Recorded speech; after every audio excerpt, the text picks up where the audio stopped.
friends just made a podcast. Two good friends just made a podcast. Two friends just made a podcast.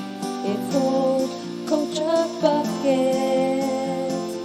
Two friends just made a podcast. Two good friends just made a podcast. Two friends just made a podcast. Culture Bucket, Georgia and Alex. Hi, and welcome to the 43rd episode of the Culture Bucket podcast. I am your host, George, and with me straight away in there is your co-host, Alex. Hi, Alex. Hi, George. Yeah. Hi, everyone. How are you, George, today? I'm pretty good today. I'm feeling refreshed, feeling happy, feeling summery. I'm going to the cinema later. It's going to be a lovely Tuesday. How are you? Hi. I'm great. Not going to the cinema, but I'm happy that you are. All right, what good. a lovely Tuesday. It should be. It should be a very nice Tuesday. Yeah, it's going to be fantastic. That film that you're going to watch really confused me. What, Jungle Cruise? Because I thought it came out ages ago. No.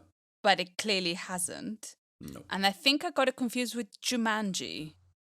Well, it's got the same star in Dwayne Johnson. Yeah, and the kind of same feel. So I was like... Jungle movie. Yeah, so I felt like, oh, that film came out ages ago. But it didn't. No. Are you excited about going watching Jungle Fever? What's it called? Jungle Cruise. Jungle Fever is a very different film. Are you happy to go and see Jungle Cruise? I'm got apprehensions about it. I'm not a big fan of The Rock as a movie star. I know that people love him. He loves himself, certainly. But I'm not a big fan of. Oh, I've got a soft spot for him. And it's sort of, from the reviews, it sounds like it's a kind of adventure romance film in the vein of like The Mummy or something. And I really like The Mummy. That's a classic adventure movie. So I like adventure films. I like Emily Blunt. I'm hoping to enjoy it, but we'll see.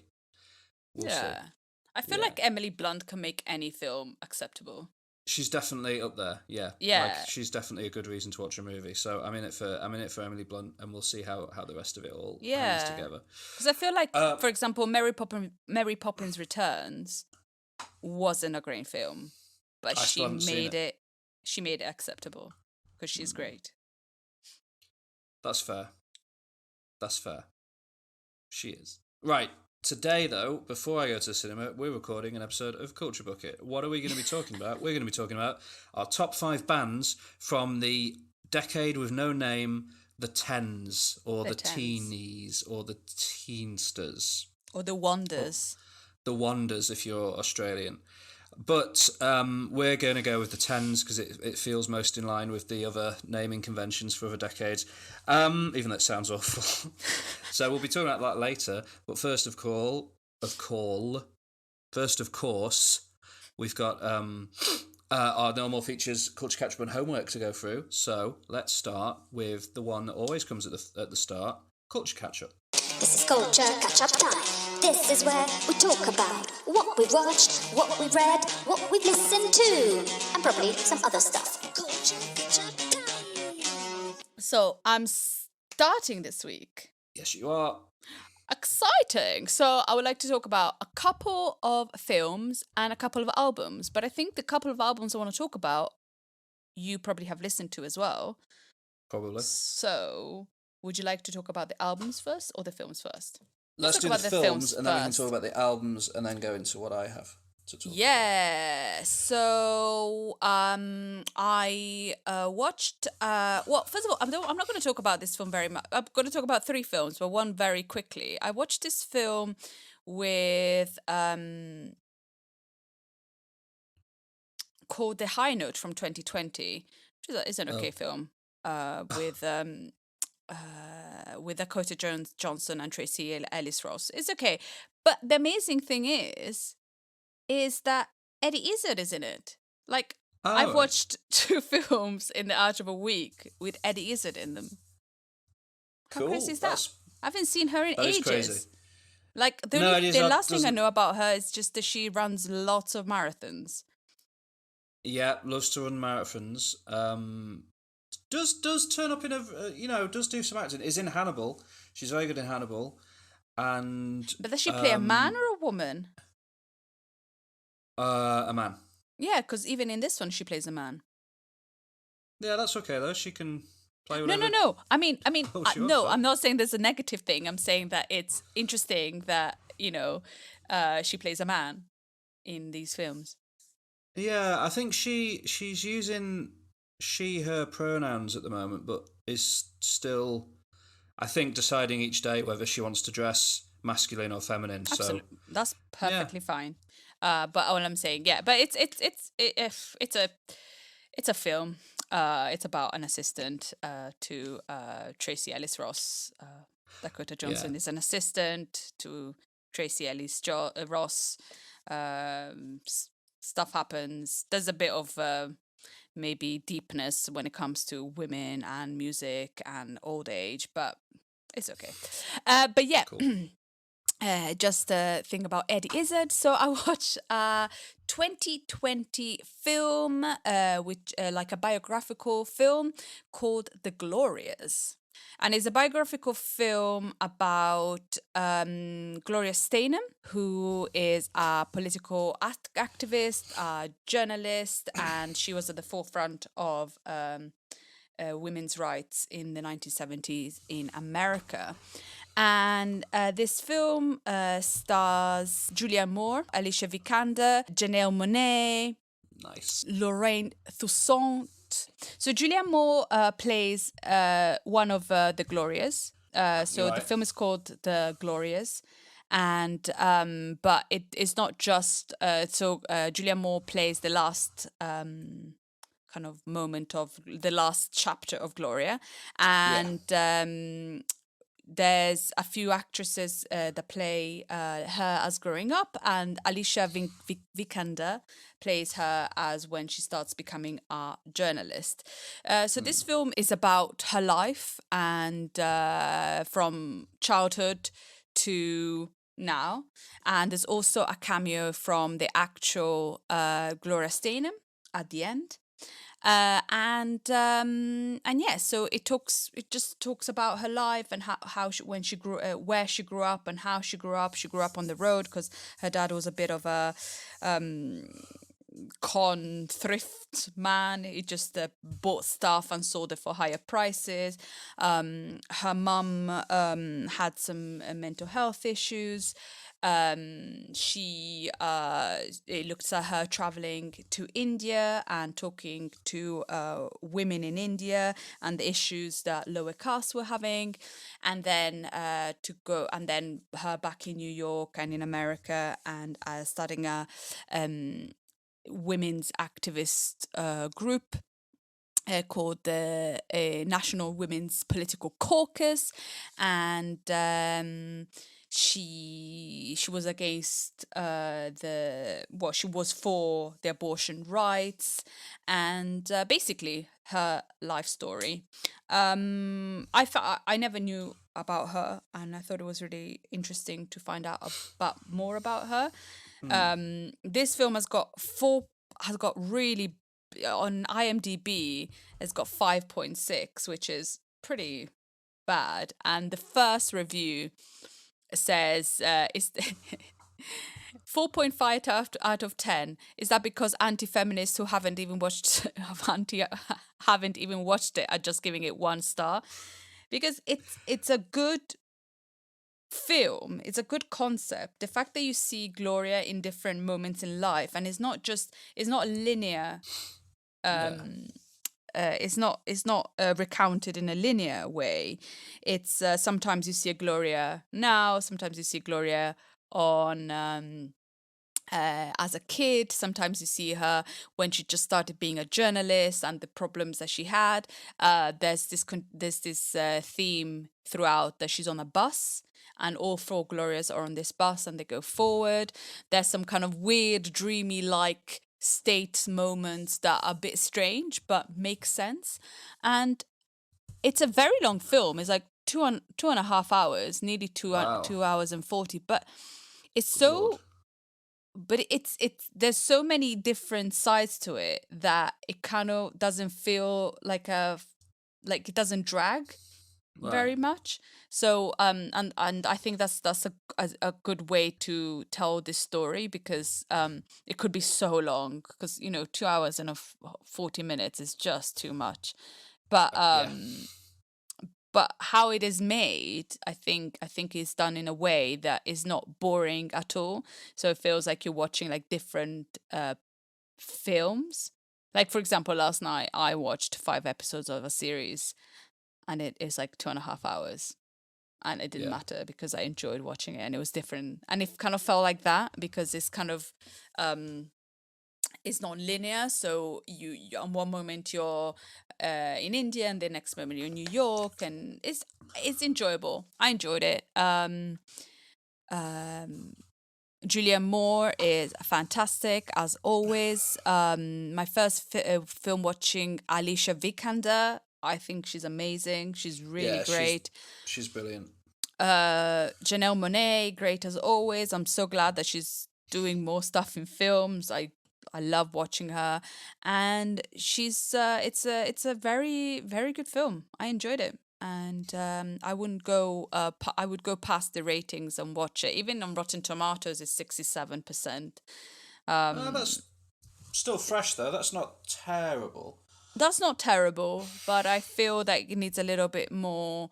I don't know, more attention. I think it's a good film. Yeah, and that's the Glorias, and then I watched an other film called. This was released in 2021, so this year, and it's called The White Tiger. Okay. And I think it's a Netflix film now because of what happened in 2020. Why? What happened in 2020? Ha 2020. ha! And so the film stars Adarsh Gurav, and this is his first leading role. And I hope it's not the last because he is brilliant in it. And then there's also Priyanka Chopra of The People I Know, and Raju Kumar Rao. Those are the main characters, but I only know Priyanka Chopra Jones. Her name is Priyanka Chopra Jones now. I forgot the Jones bit. But yeah, so it's set in India, and it's 2010 when it starts, and it's a flashback film. So it starts with Barham, played by Adarsh Gurav, who is sending clearly a successful man. He's sending an email to the Chinese premier, Wen Jiabao, and Yeah. he wants to request a meeting because he thinks that India and China are the future, and he calls the brown and the yellow people are the future. Okay. And yeah, and he starts talking about the caste system in this email. He says that the Indian underclass is trapped in a constant state of being a servant, like this beautiful thing, like chickens in a chicken coop. So for Yeah. him, India is about, the chicken coop is an amazing thing because the chicken, especially in India. So if you go to a butcher's in India, you will have like all the chickens there, and then the chickens will, if somebody buys a chicken, then one chicken will be got, and then it'll be killed in front of the other chickens. Like the chickens know they're gonna die, but they don't do anything to go against the person. And that's what he says that the lower castes in India are. They can see that how they've been treated is not good, but they can't do anything to change the situation, and they're in constant way of serving the higher castes. Once he's writing this email, then the time goes back, and it talks about his childhood in this village um, in this village called Laxmagarth, which is not a very rich village, and most of the money that these villagers make go to richer people that live in Delhi. And he he's very good at school, and what he wants to do is to he gets a scholarship to go to Delhi, but his family is so poor that he has to start working for the family, and then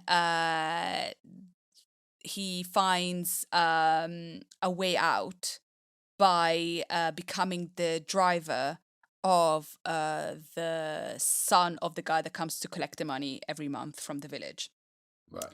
And so this is his story of how he managed to get out of the chicken coop and make his own business, which you can see at the beginning that he has done.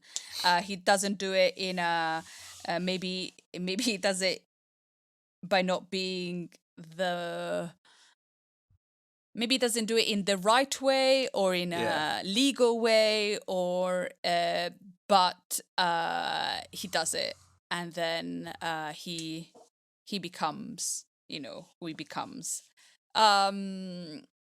It's really good. It's a really good film. It shows the big problem of the caste system in India, how you can't really leave your caste because you be religion, being cultural belief, you can't really if you're a lower caste, you'll always serve the higher castes, and how the higher castes use the lower castes in a very horrible way. There's a moment where Baram is treated by his employers, by his owners, in a very brotherly way because he has to do something for them. But the moment that he's not needed anymore, they start calling him dog again, or trying to treat him like a servant. Right. And it's crazy how this happens and how they can just switch, and how you can just treat somebody differently because they are a lower caste. And the fact that these people are higher caste because they get all the money from the lower caste. Like, the lower caste don't get the money. They don't save the money because, like I said at the beginning, this family went every month to this village to get all their money. For what? And it's a constant living in that way. And I think it's a really good way to show a side of India that maybe is not shown as much. The film mentions Slumdog Millionaire. There's a bit at the beginning where it goes like, "Oh, this is not the story of a guy that gets rich by going to a TV show," and I was like, "Oh, it's funny. It's good. It's tragic. It's eye-opening. It shows India in the way that India is, and it's interesting. He manages to get out of his chicken coop, and you hope that other people manage to get out of the chicken coops, because it's not a good life. There's one point where he says that if he does anything to maybe deceive his boss, then probably his family would die. Like, the people in the village will be killed.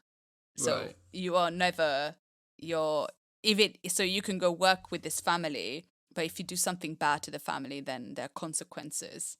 Yeah. It's a good film, White Tiger. I really enjoyed it, and I hope we get to see Adarsh Gurav more, because the change that he does from the beginning, from the end to the beginning to the end again, is amazing. It's really cool.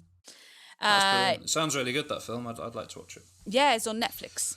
And then I would like to talk about a couple of albums. We probably can talk about it together. There have been 2 releases. One that you spoke about last week, Dave. Oh, yeah. I listened to this album. And Good. then the other one is the Billie Eilish. The new Billie album. The new Billie Eilish album. So, yeah, let's talk about Dave first. Have you listened to it more? I've listened to it, a few more times since last week. But then not. I've been listening mostly to Billie Eilish's album since that came out. Yeah, so very different albums. Very different albums. Like, crazy different. I definitely listened to the Billie Eilish album more, but not because I enjoy it more, but because I think Dave's album needs more attention. Yeah, that's the thing. It's very dense. It's very dense. So let's start with Dave's album. So the new album that you spoke about last week is called "We're All Alone in This Together," and it's amazing. It's so intense, though. It's a really intense album. It really is. And it talks about politics, poverty, migration, knife crime, but not in such a bland way as I'm saying it, in a poetic, incredible storytelling way.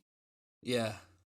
It's a fantastic album, but if the problem is I have to listen to it. I can't do anything else. So the other day I put it on and I was listening to it, and then I started doing something else. But then I was like, I couldn't do something else because I had to listen to it. So I was like, I can't.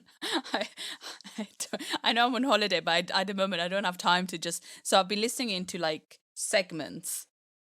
Yeah. And then listening to it again.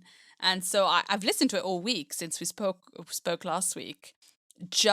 But like you have to really give it attention because it's so great. That's definitely true. I mean, it's a lot of his stuff, especially on this album, is almost like spoken word. Set to music. Like, it's so lyrically dense. And full of ideas. Like all those topics you just listed. I feel like there's probably like some songs on this album talk about all of those things within one single song. Yeah. So that first track on the album is incredible, and the way it opens with like the beeps from the start of a film recording, which is setting the whole thing up as like a cinematic experience. It does feel like the whole thing feels enormous in the way that like on that first album he's talking a lot about his own life and himself, and he still does that on this album a lot, but he sort of talks a lot on this album about how his life has changed, but it hasn't necessarily changed the world around him, and he kind of looks out. It's not so introspective, it's more sort of like extrospective, is that the word? I don't know, but it's more sort of looking out at the world and so kind of looking at it and what he thinks about it and stuff like that, and it does have a big scope, and having it start with that kind of cinematic noise feels like a real mission statement for the album, which is great. It's weird how sort of it does, to me it feels like a mirror image of the first album. Like bigger, but like the first track on Psychodrama, Psycho, it opens with him rapping very braggadociously about how his life and how cool he is and how much people like him, and it has this amazing shift halfway through the song where he suddenly goes into how he's battling with manic depression, and then it kind of pulls it all apart, and the whole theme of the song changes, and that kind of sets up the album. On this one, again, he's talking at the start a lot about his jet-setting lifestyle and how many fans he's got and all of these things. And then again, the song about halfway through has this switch where he's talking about how even though he's got all this money, it doesn't mean his family has it, and his family is still struggling. Yeah. He goes back and thinks about how growing up and wetting the bed when he was a kid. And it just feels like a mirror of that first track on Psychodrama. And then again, I've not listened to it enough to fully form these ideas yet, but like there's a longish track near the end of the album that details like an argument between a couple, and that sort of strikes me as similar to there's a similar track on Psychodrama. So it feels to me like the scope is bigger, but he's mirroring his first album a little bit as well, which that's really interesting. Is clever. What do you think of it? Yeah, I think you're right in a way. But I feel like this is, you're right, I think.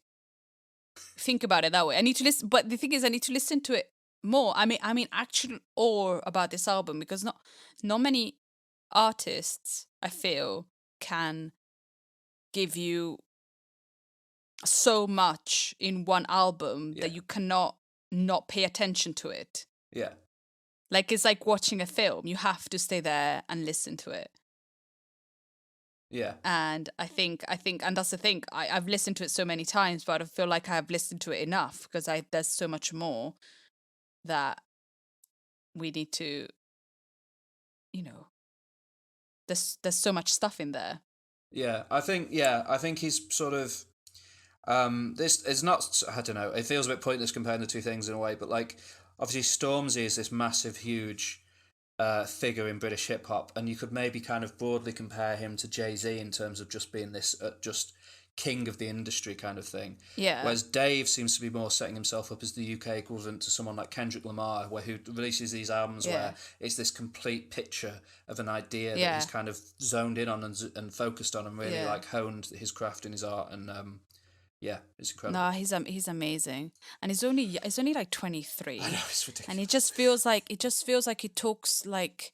I read a Pitchfork, the Pitchfork review, and he says that like he's had several lifetimes, and I agree totally, because he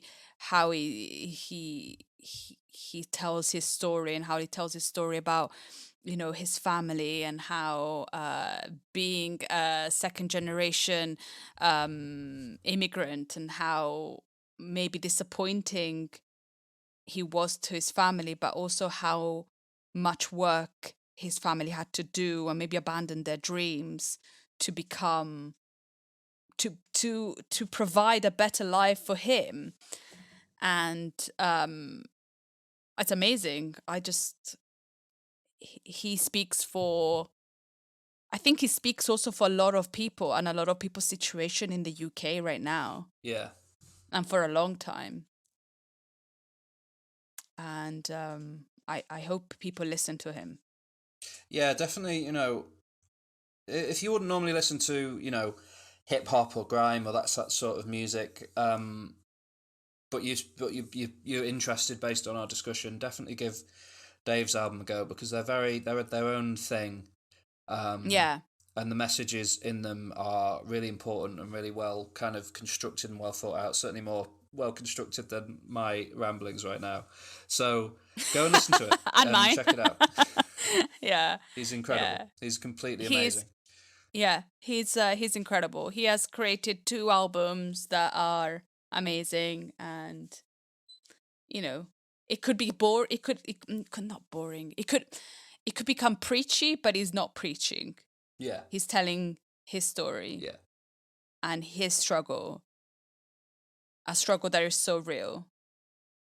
Yeah. Yeah. Cool. Loved it. Yes, so really good album. Listen to it. Please listen to it. And then the other album that I want to talk about is the new Billie Eilish album, which is called Happier Than Ever. Happier Than Ever. That got released last Friday. It certainly did. Yes. So I listened to the couple of singles that came out. Yeah. What singles came out? The first single that was officially a single from the album was Your Power, but before she put out Your Power, she put out My Future and Therefore I Am, which are both on the album. My Future has like an animated music video, and Therefore I Am is the one where she's running around the mall. Yeah. When you listened to those singles, what did you think? Did you like them? I thought they were okay, but they felt like B-sides. Yeah, I thought they were okay. And I was like, meh. Was I excited about this album? Yes, of course, because I love Billie Eilish. But was I as excited as when she released her first album? Because we've been waiting for a while, and, I loved her when she just released one song at a time. And I wasn't as excited. Same. But I was pleasantly surprised. Mm-hmm. Like, amazingly surprised. Like, those songs within the album are amazing. Yeah. I think so it's amazing how that by themselves, I was like, meh. Ugh. And then I listened to the album many times. And I just love how they put those songs in the album. Yeah. And how they sound within the album. And it changed my mind on those songs. I really love them now. Yeah, I agree completely. Those tracks that I was feeling, because before when we all fall asleep, Where Do We Go came out, there was tracks like Bad Guy, which is just a really catchy. That's just such a big single. My personal favorite, Bury a Friend, which has this kind of vibe to it that not many other songs do. And then when she started putting out stuff like Your Power specifically, because Your Power was kind of the album launch single, like she announced the album with that song, and it felt very like I've heard songs like this before from her and from other people, and I was a bit like, this doesn't Yeah. feel like the original thing she was before. But when you have the full album in front of you and listen to it in one piece, and first of all, it's a long album. It's 56 very minutes long. Yeah. And it's constructed like an album should be. Like, she's put care and effort and thought into how these songs go together, Yeah. what order to put them in a way that, you know, I think she's proving herself again and again, and in this way particularly, to be more than just a pop star. And that sounds really dismissive to say just a pop star, but some pop stars, they'll put out albums where it's clearly they've gone into the studio, they've recorded a collection of songs that have potential for radio airplay or being big on Spotify. They'll package them together with some cover art and put it out as an album, whereas she really feels like she's doing that classic thing of like recording a set of songs that all fit together, working out how to order them properly, putting them in, and coming up with an album that has a mood and has a vibe and feels like its own specific product. It doesn't stray too far from its own idea, but within it as well, there's so much variety within the sound she's created, which is amazing. But within the variety, it makes sense. Yeah. Everything makes sense about this album, and that's why I was so surprised by it when I was listening to it. You're exactly right. How she positioned the songs, how she did things. It's just really, really good album. Yeah. You don't have to pay as much attention as Dave's album. No. You can do other things. But it's there's some stopping moments. Not my responsibility. To what in the middle. That's incredible. That is amazing. She apparently that's been around for a while. She did that live at a show just before the pandemic, but I'd never heard it before. No, me neither. One of my favorite songs is Oxytocin. Yeah, and the fact, like we were saying about the way that it's structured, like that comes right after My Future, which is quite a slow ballady one. Yeah, and they go straight into this really slinky, kind of fun. Yeah, no, Oxytocin's great. And although like her previous album, it was about her. It was a bit more, maybe not as maybe this feels more like she's opening up to everyone, and her maybe growing up as well, and telling people that this is how she is, and you know, this is what I do, and that's it. Yeah. And I think although the first was about her, I think this one is more about her. She's opening up more to us, and I really enjoyed it. And maybe I enjoyed it more than the first album. That first album is brilliant, but also is her first attempt at doing an album. It's got loads of good singles on it, but maybe as an album, it doesn't fully hold together as much. And there's definitely weaker parts on that album that don't, like, you know, there are songs on that album I don't ever necessarily want to hear again. But this album, I don't know, all the way through it feels kind of amazing. Yeah. And in particular, let's talk about the second to last track, the title track, Happier Than Ever. That song is astonishing. Yeah. There's a point in that song where the guitars kick in and she starts yelling and singing loudly in a way that I don't think she ever has done before in a song. And it's amazing that she's showing that she can do that. At that point, because I didn't realize how long this album was. Yeah. And I was just listening to it. And then that happens, like, is this the same album? Because it was just so out of character, sync, out of everything. Yeah. But it's clever, it's great. I think my favourite track on the album is NDA. I really like that song. Yeah, I was thinking about that. That's really good. Yeah. Yeah. But the whole thing holds together brilliantly, and it's amazing that she's only 19. I know. And I was thinking about how she writes these songs herself. She obviously, Phineas helps with the production, but I think the lyrics broadly come from her.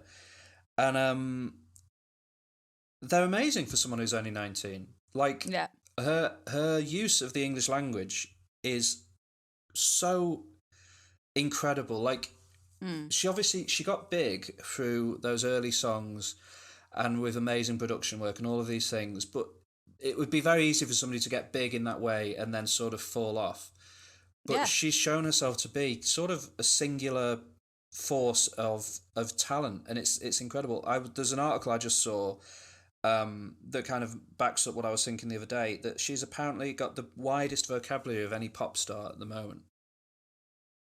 Wow. She uses, on average, 169 unique words per 1,000 words in her lyrics, which is more than anyone else. Harry Styles is second with 159, Lizzo third with 153, and then you got people like Meghan Trainor 72, Carly Rae Jepsen 69, Trey Songz 66 near the bottom. So she's got 169 unique words per 1,000, which is like double what somebody like Carly Rae Jepsen is managing.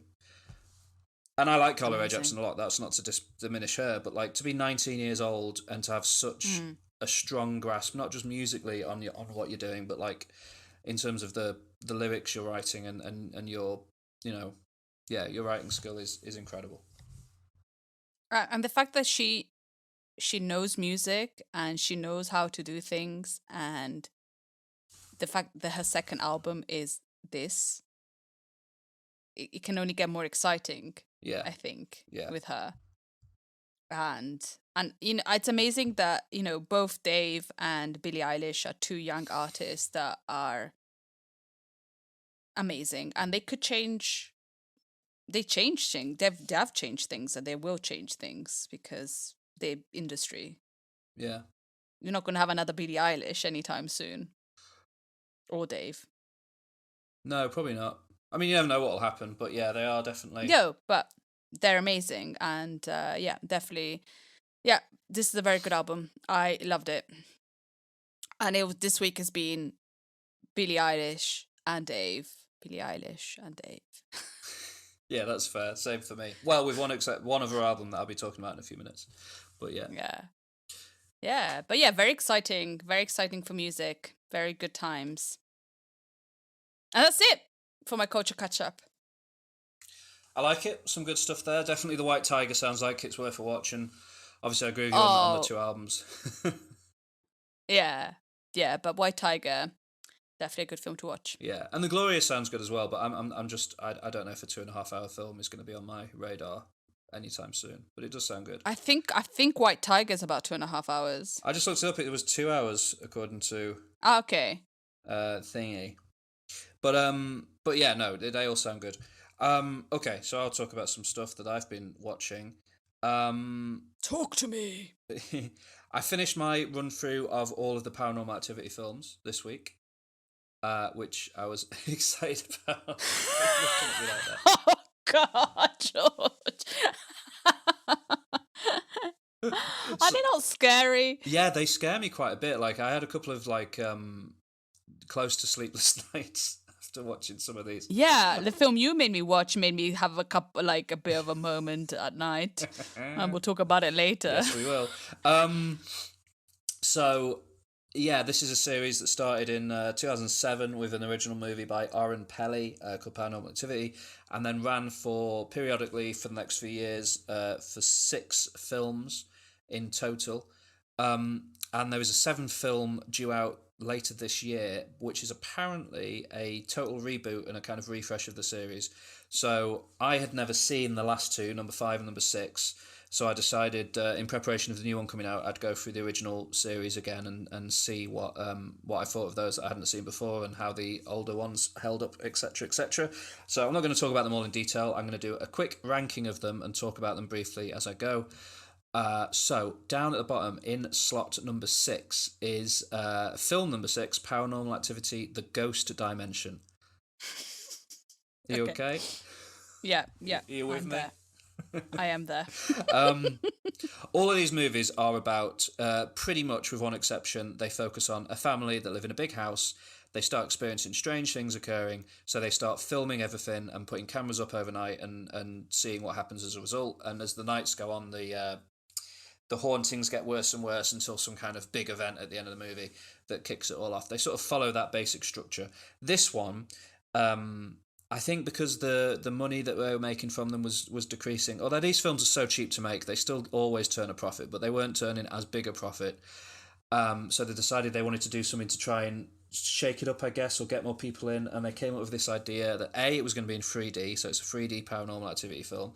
And to have stuff that can happen in 3D, they have this conceit of effectively a magic camera that this family finds in their house, that when you film the world through this magic camera, you can see the ghosts and demonic activity, etc., in the world. So there are scenes where he's filming his daughter in her room and there's this big shadowy figure stood over her and stuff like this, and then it will fly at the camera. The problem with it is, the thing that makes the original Paranormal Activity movies so scary is that it's all invisible. You don't see it. You just see the effect it has on the world. It moves a sheet, it blows somebody's hair, and it's terrifying. When you can see a big CGI mess of goop like hanging around on the screen, it's not scary, even slightly. It's the least scary of all of the films, and really that's what you want from a Paranormal Activity film, is to be scared, not to see a big demonic hand shoot out of the screen at you in 3D.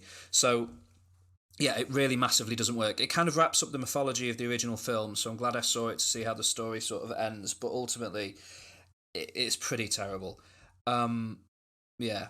In at number 5 is Paranormal Activity 4, which is a decent one. With these kind of middle sequels, they tend to just add in one new element to kind of make it interesting. So in this one, it's a Microsoft Kinect. Do you remember Kinect, Alex? Did you ever play around with Kinect?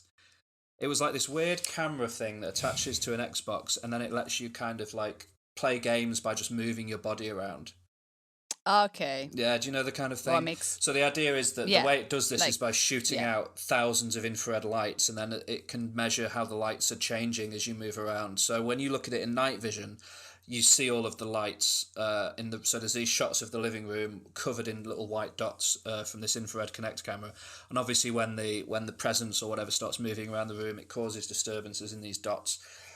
Which is kind of interesting. It stars, probably the best thing about it is that it stars Catherine Newton, who is an actress that went on to star in Freaky, that I've talked about recently, and is also in the Detective Pikachu movie. She plays the journalist, and this is kind of her earliest role, really, or the first thing I ever saw her in, and you can kind of tell straight from there that she's going to be, you know, a successful actress. She's really good in this film, but it just, similar to the Ghost Dimension, the one I just talked about, it's just not very scary. It doesn't really build atmosphere very well. There's not much terror to be had in it.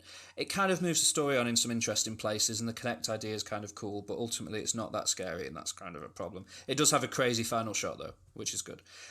Let's see, that was number 5. So in at number 4 is Paranormal Activity 3.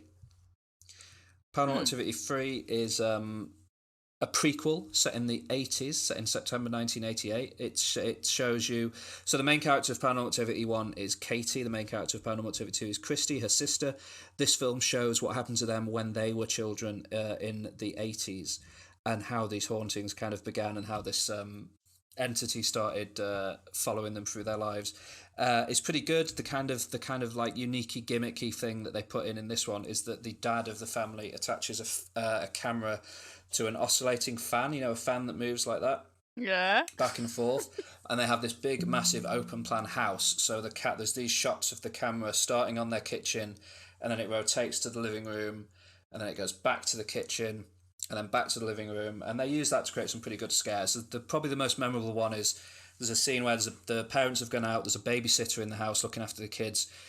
She's playing with them in their bedroom, which weirdly is just like a landing. It just has a staircase down to the rest of the house. I would not want to. I can't sleep. This is just a fact about me. I cannot sleep in a room with an open door in it. No, me neither. Yeah, in films, God, people do all the time in movies. People go to sleep with their bedroom doors open, and it freaks me out because I couldn't imagine ever doing that ever. Yeah, we have to do that for the cat now, but we have 2 doors, so one of them is closed, but is outside. But it took me a while to fall asleep because doors open are the worst thing. And a room with 2 doors. Have you ever been in a room with 2 doors? Oh, like in a hotel sometimes, yeah, because you have those adjoining doors, don't you? But I don't like that. No. 2 doors are worse. Yeah, terrible. Yeah.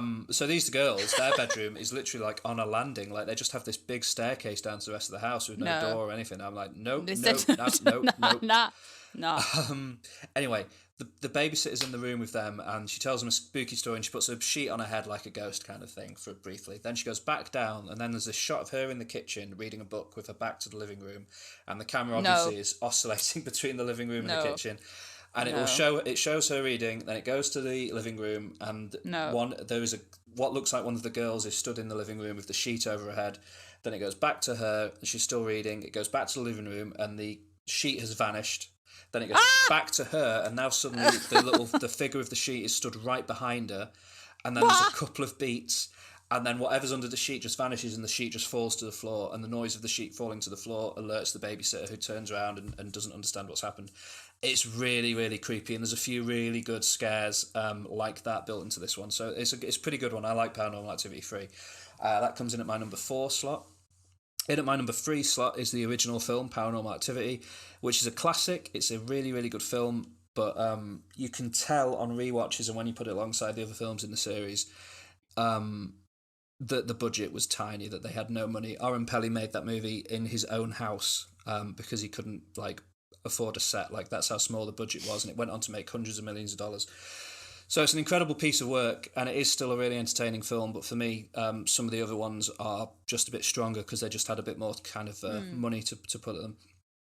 In my number 2 slot is one of the less popular films in the series, the 5th one, which is called Paranormal Activity: The Marked Ones.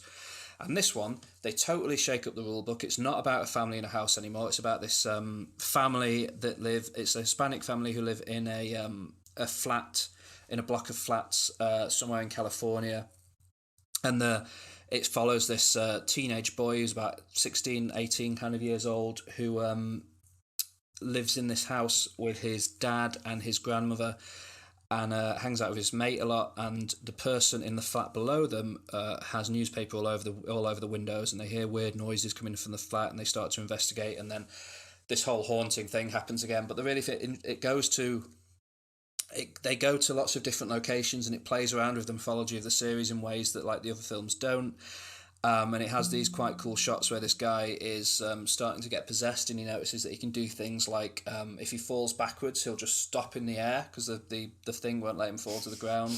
And it plays around with that a bit, and it just it's a bit different from all the other films, and I kind of like it for that, even though some people don't like it, I think, because it changes it up too much. I had a really good time watching it for the first time this time. So, yeah, the Paranormal Activity, the Marked Ones, if you're somebody who hasn't watched the whole series because you've heard the last couple are really bad, check out the Marked Ones. I think it's worth a watch. It's pretty cool.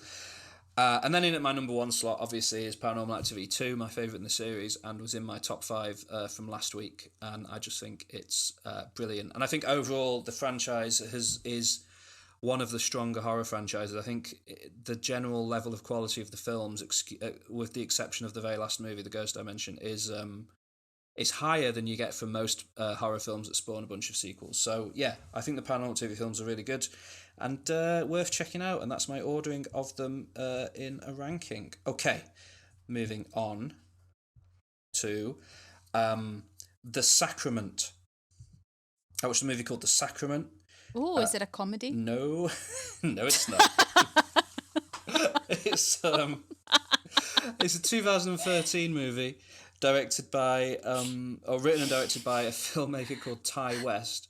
And Ty West is a horror director who makes movies that often get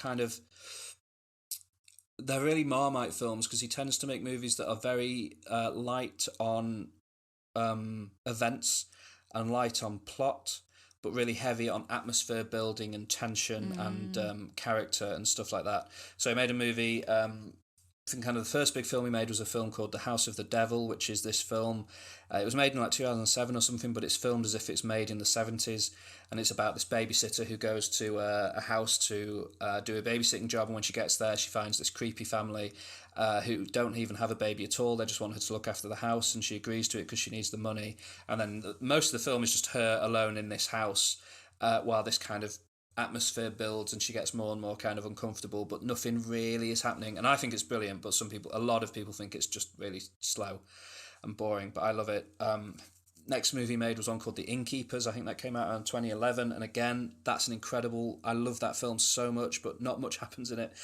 And then I finally watched for the first time one of his other films, The Sacrament from 2013.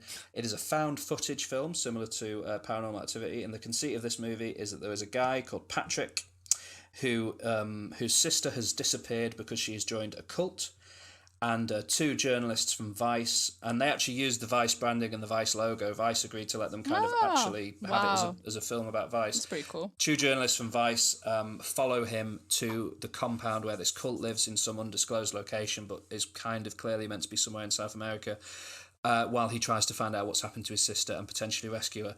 And then the film plays out with them arriving on location at this cult compound and then investigating this cult and talking to the people in it and then talking to the leader and finding out what's going on, and then things progress.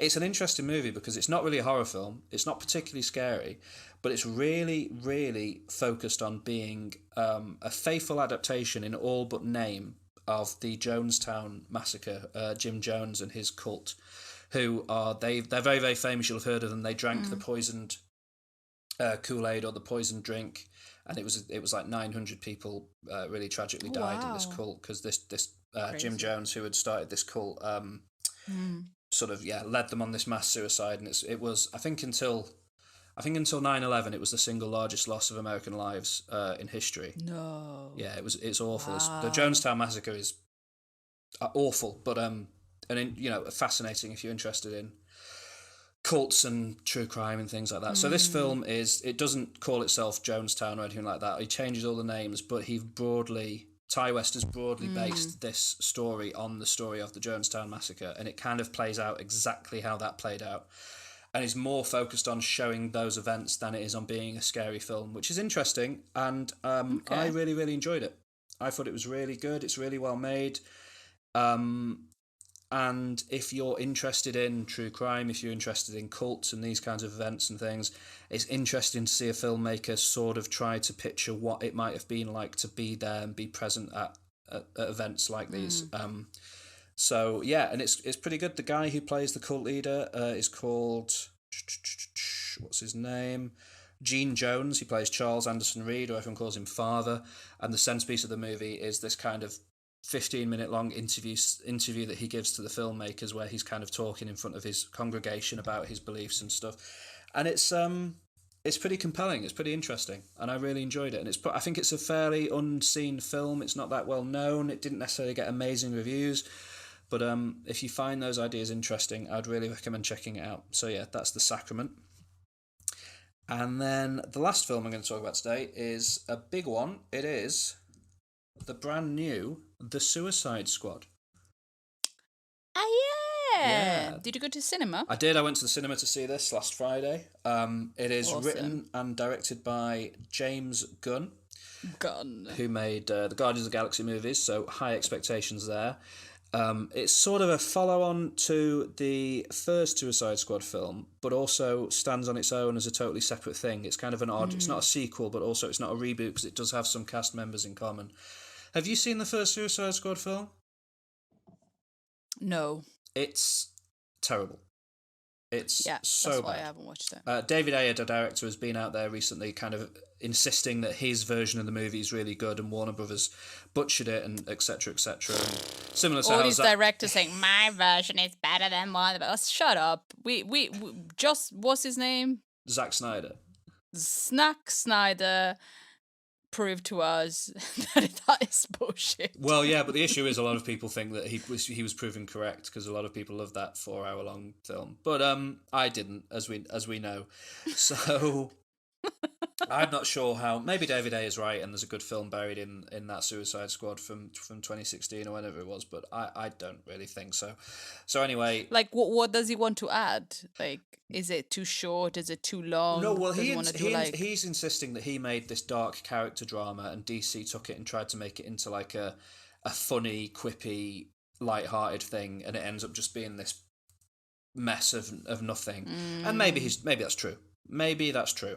But either way, the film that came out was terrible. So they didn't make a sequel to that because nobody wanted that.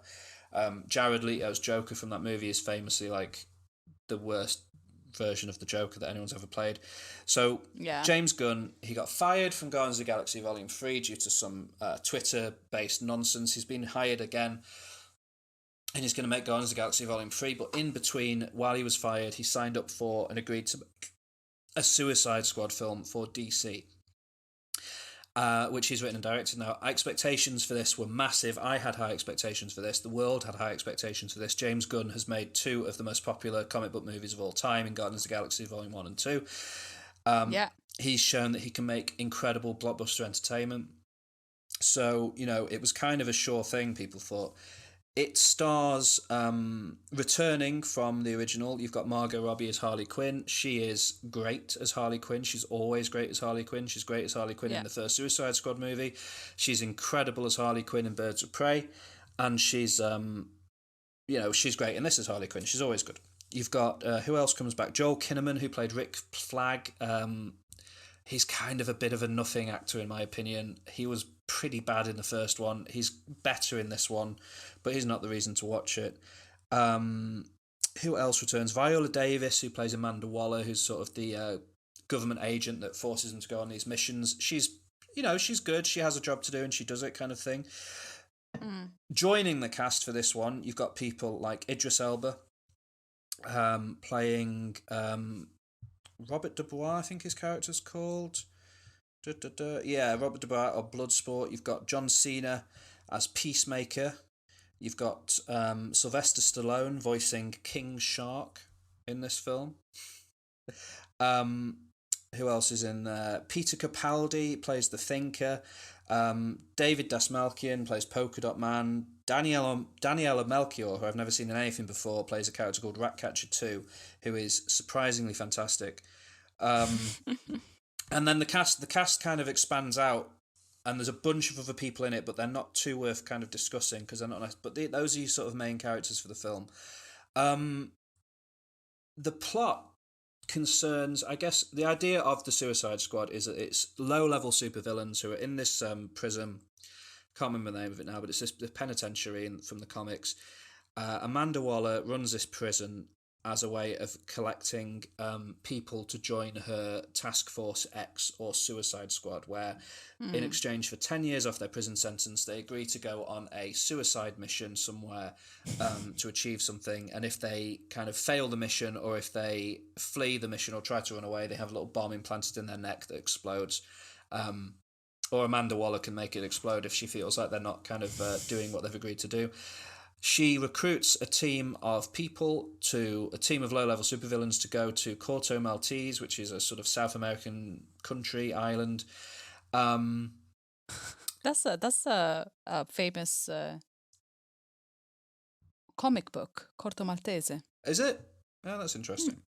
So yeah, there's an island nation called Corto Maltese that has a Nazi-era prison and laboratory called Jotunheim, which contains something called Project Starfish, and the Suicide Squad's job is to infiltrate Corto Maltese, find Jotunheim, and destroy Project Starfish.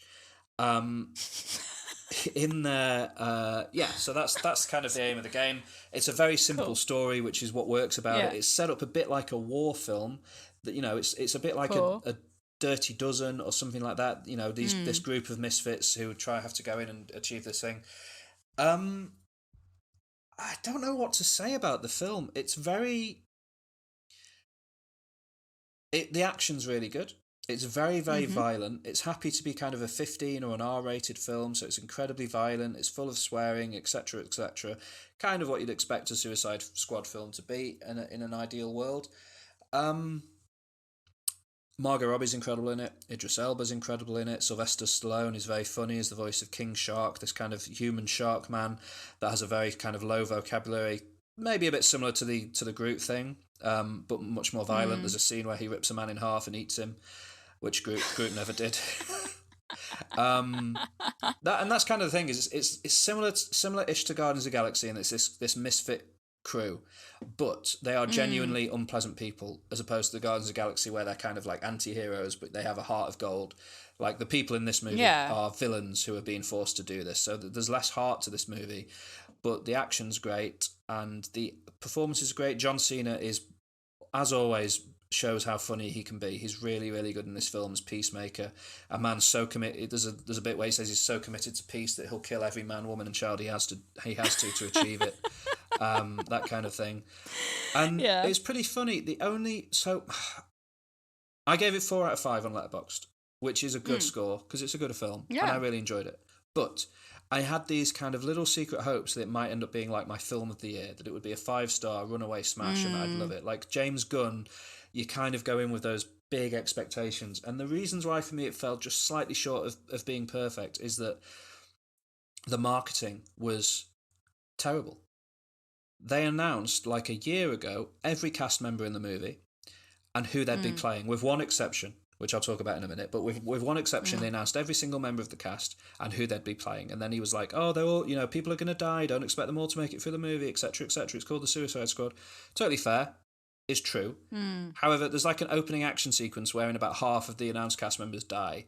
So immediately you're like, oh, well, there were no surprises then, because within the first 5 minutes, you've kind of shown who the main characters are going to be. And then there's a couple more deaths throughout the film, but it's not as if, I don't know, it doesn't feel quite what they've sold. And also, there are no surprises. There are no cool surprises. There's no one that turns up and you're like, oh, that's really cool, they got them in it, because they told you everyone that was going to be in the film a year ago.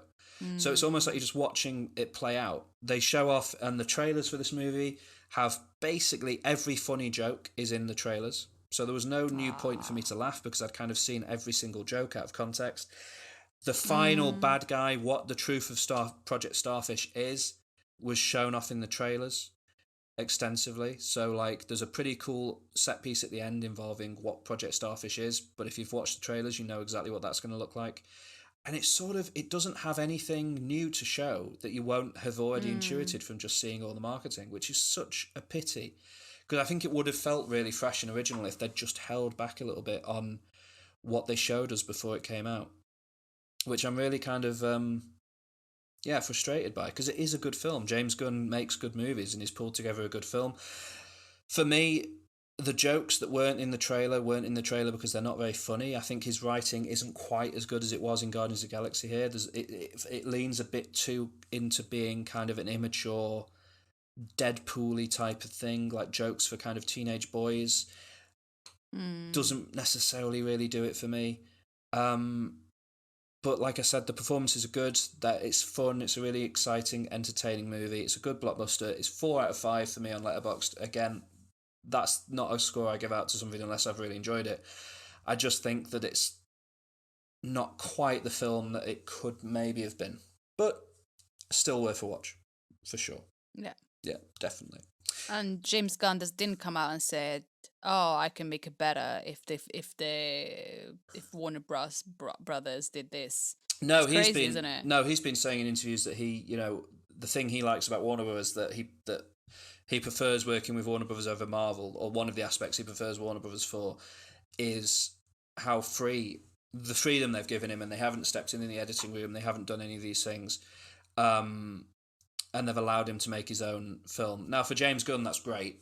Personally, I think it's probably a good thing that Marvel have quite a... Kevin Feige, the producer of the MCU, has quite a lot of control over it and does sort of step in the editing room and make sure the movies are kind of adhering to the Marvel kind of template. And some people say they all feel the same for that reason. I can see that argument, but also they've successfully constructed like a 20-film saga that holds together as one big story, but also is like each individual film is entertaining in its own right for the most part, and that's a pretty impressive thing. DC have not managed to do that, and it sounds like it's because on some projects they're happy to just hold back and let James Gunn do his thing, but then on other projects they want to go in and take over control, and they just don't have a figure at the top like Kevin Feige who can control it. If Kevin Feige ever leaves Marvel and somebody else has to step in and do his job, it will be fascinating to see how the MCU copes with that one. Because I think maybe with people like Zack Snyder, maybe they need to have a little bit of, because he can go too over, can he? Yeah, definitely. So I think he's one of those directors that needs kind of a bit of slowing down, because it's just a little bit too much. Absolutely. But it's interesting. I think that James Gunn's made a good thing here, but I'm more excited to see what he does next with Guardians of the Galaxy, because that's probably where I'm more interested. And also, he made some amazing original films before he got sucked into the superhero world. And I hope that once he's done his Guardians of the Galaxy 3, he goes back to make, like, there's a film called Sliver about alien space slugs, which is incredible. There's a movie called Super, starring Wayne Wilson as like someone who wants to be a superhero, but it's not set in a world where superheroes exist, and he's effectively just a really violent psychopath. That's an amazing movie. Elliot Page is incredible in that film. So yeah, I really want to see more original stuff from him in the future as well, because I think he's kind of at his best when he's doing his own thing. But yeah, it was good. Right, very last thing I want to talk about in my culture catch up is a band that I discovered this week through a Guardian article. That I saw a Guardian article pop up, and you'll probably, when I read the title of this article, you'll know what made me read it. The article is called "Green Lung: The Folk Horror Heavy Metalers Inspiring Cult-Like Support."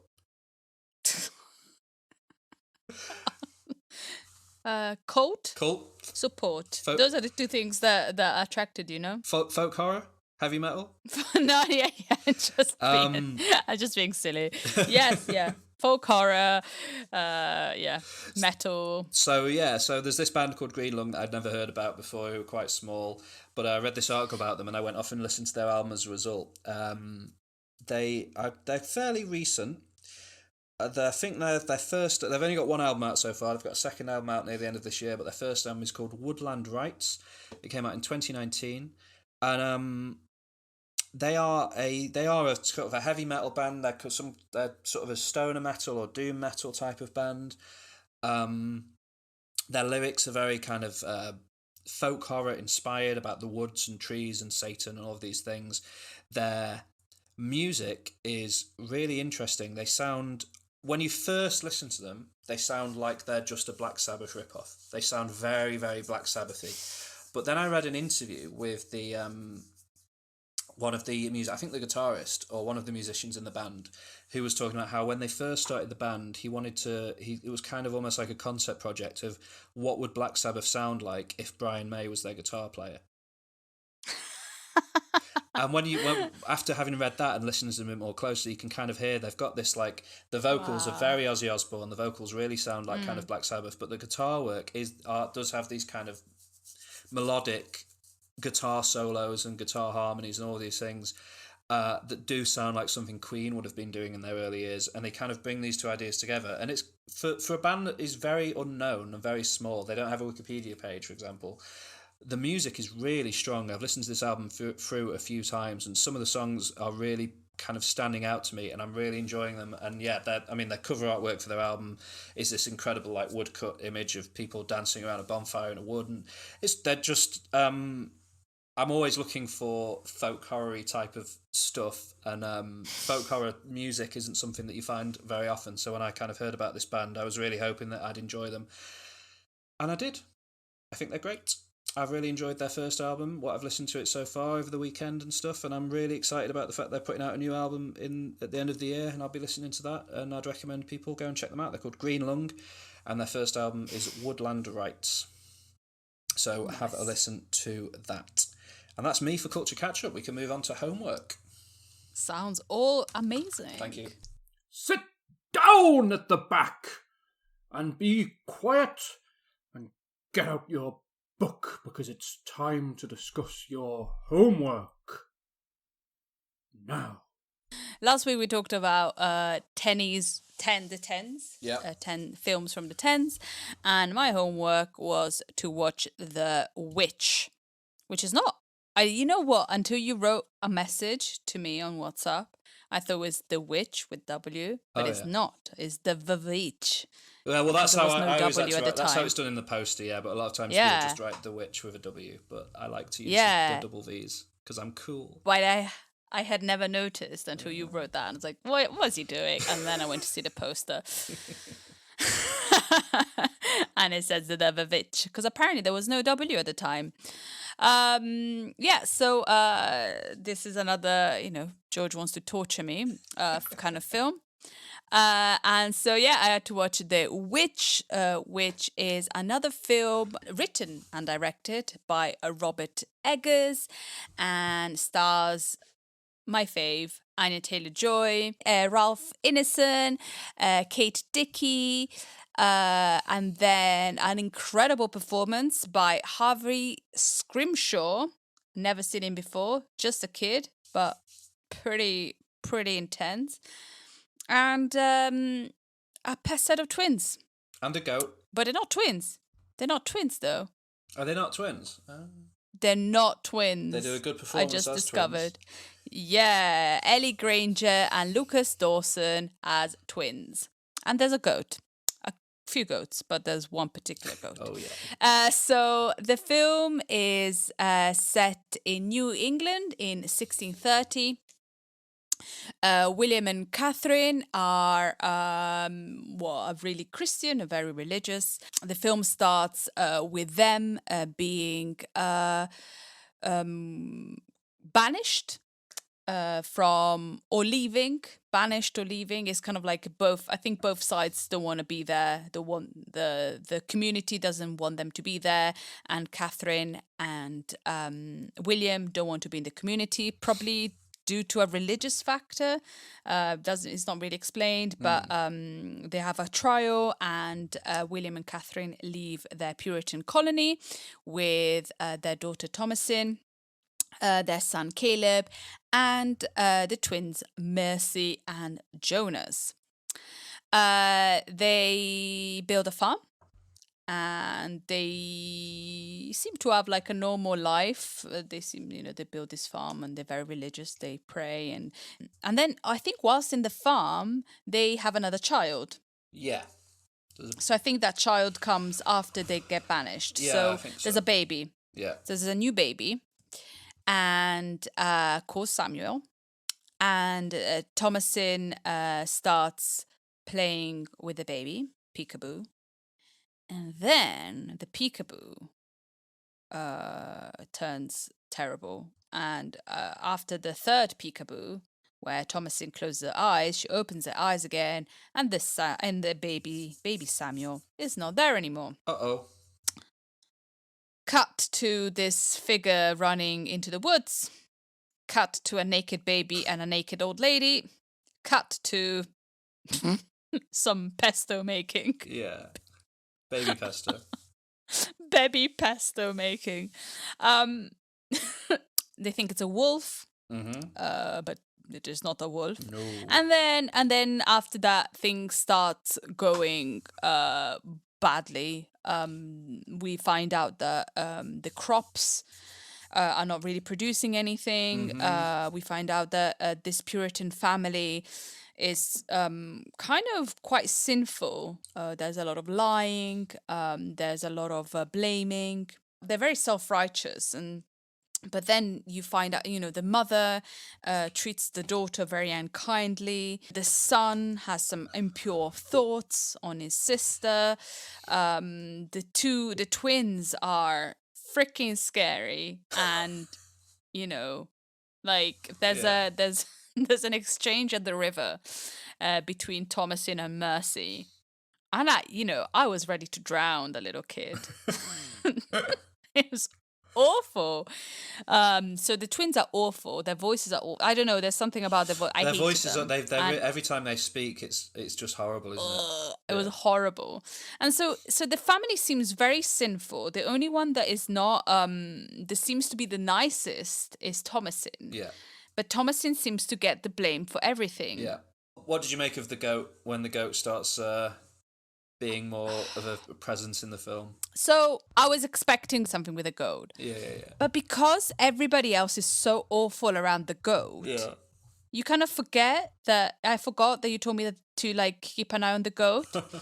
And then when the father locks Thomasin and the twins in the shed, I was more scared of the kids, of the twins doing something to Thomasin than the goat. Yeah. It's just terrible. What the goat does at the end of the movie sent shivers down my spine. That's the right response. I was like, no. There was a lot of screaming on my side. It was awful. So the weird thing about this film is you don't see anything. Yeah. Like you see witch, you see baby, you see pesto. You don't see what the witch does to the baby. No. But that is an awful scene. Yeah, because your imagination it's fills horrific. When the crow arrive, everything is just insane about that film. Yeah, Anya Taylor-Joy is great in it. Loved the father. I love his voice. Doesn't he have the most what's his crazy name? voice? Oh, Ralph Ineson is like, oh, I love him. Yeah. Kate Dickie, great. Has the crazy mother. The kids, Harvey Scrimshaw and the twins, Ellie Granger and Lucas Dawson, perfect. Yeah. How to make Caleb was amazing. He was just, there's a scene where he's incredible. But how to make kids scary. Like, get a couple of twins and just make them say the most insane crap and you'll be terrified. Yeah. Like, there's a choice between the goat, who's supposed to be maybe something bad, and the twins, or go the goat every day than those twins. Yeah. Totally fair. I was reading some trivia, and like Robert Eggers tries to be really true to the times where this film is set. Yeah. So it's all so filmed with natural light or candlelight. It doesn't use any natural electrical light. No, and so when it's dark, and like the dialogue is mainly from stuff that came from the time. Yeah, like court transcripts and stuff. Yeah, but also he put some little things. So if people would ask questions, then he would have an answer. For example, there's one piece of trivia where it says in one shot, corn can be seen with signs of ergot, a hallucinogenic fungus that many attribute to real-life stories of possession and witchcraft. Isn't that clever? Because that's clever. Yeah. That's freaking clever. Yeah. See? That's what like, he was trying to be so clever in the other film. He was not, but this is clever. Okay. This is really clever. A little bit. Sorry. But this is really clever because people go like, well, you're trying to be truthful, but there were no witches. Well, there weren't many, maybe. Yeah, it was just their own but fears maybe playing on them. They were film fears. But then how do you explain the final shot that nearly made it into my top 5 final shots list because it's I like it a lot. Well, she's been eating the corn as well. Well, true, but yeah, like that final shot, that final shot is pretty amazing, I think. She's tripping balls in the final shot with that face. Like, it could be. Yeah. You know. Oh, it's so good. Yeah. It's so good. So, and then I read, although the film's plot was intended to be taken literally, director Robert Eggers has spoken about a few small hints he and the filmmakers left throughout the film that one might interpret as reasoning behind the event. Yeah. Amazing. Yeah. That's really cool. Yeah. Like, well done, Robert. I thought that was good. It's a good film. It shows the ridiculousness of the Puritans at the time, the way they lived, the way how they were so far from home. Because when she says, I want to go back to England, then you realize that they're really far from home. They're really kind of out on their own in a big way. They're on their own. They're not even their community. They've left the community. So they left their country.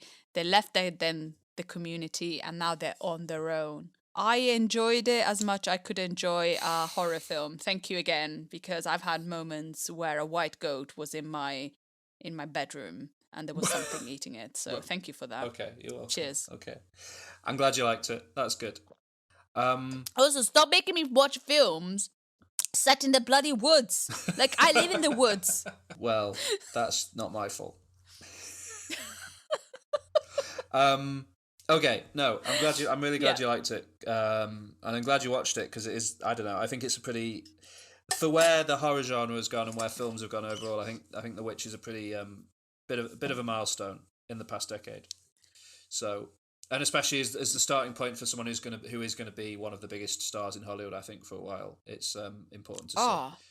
She's so good.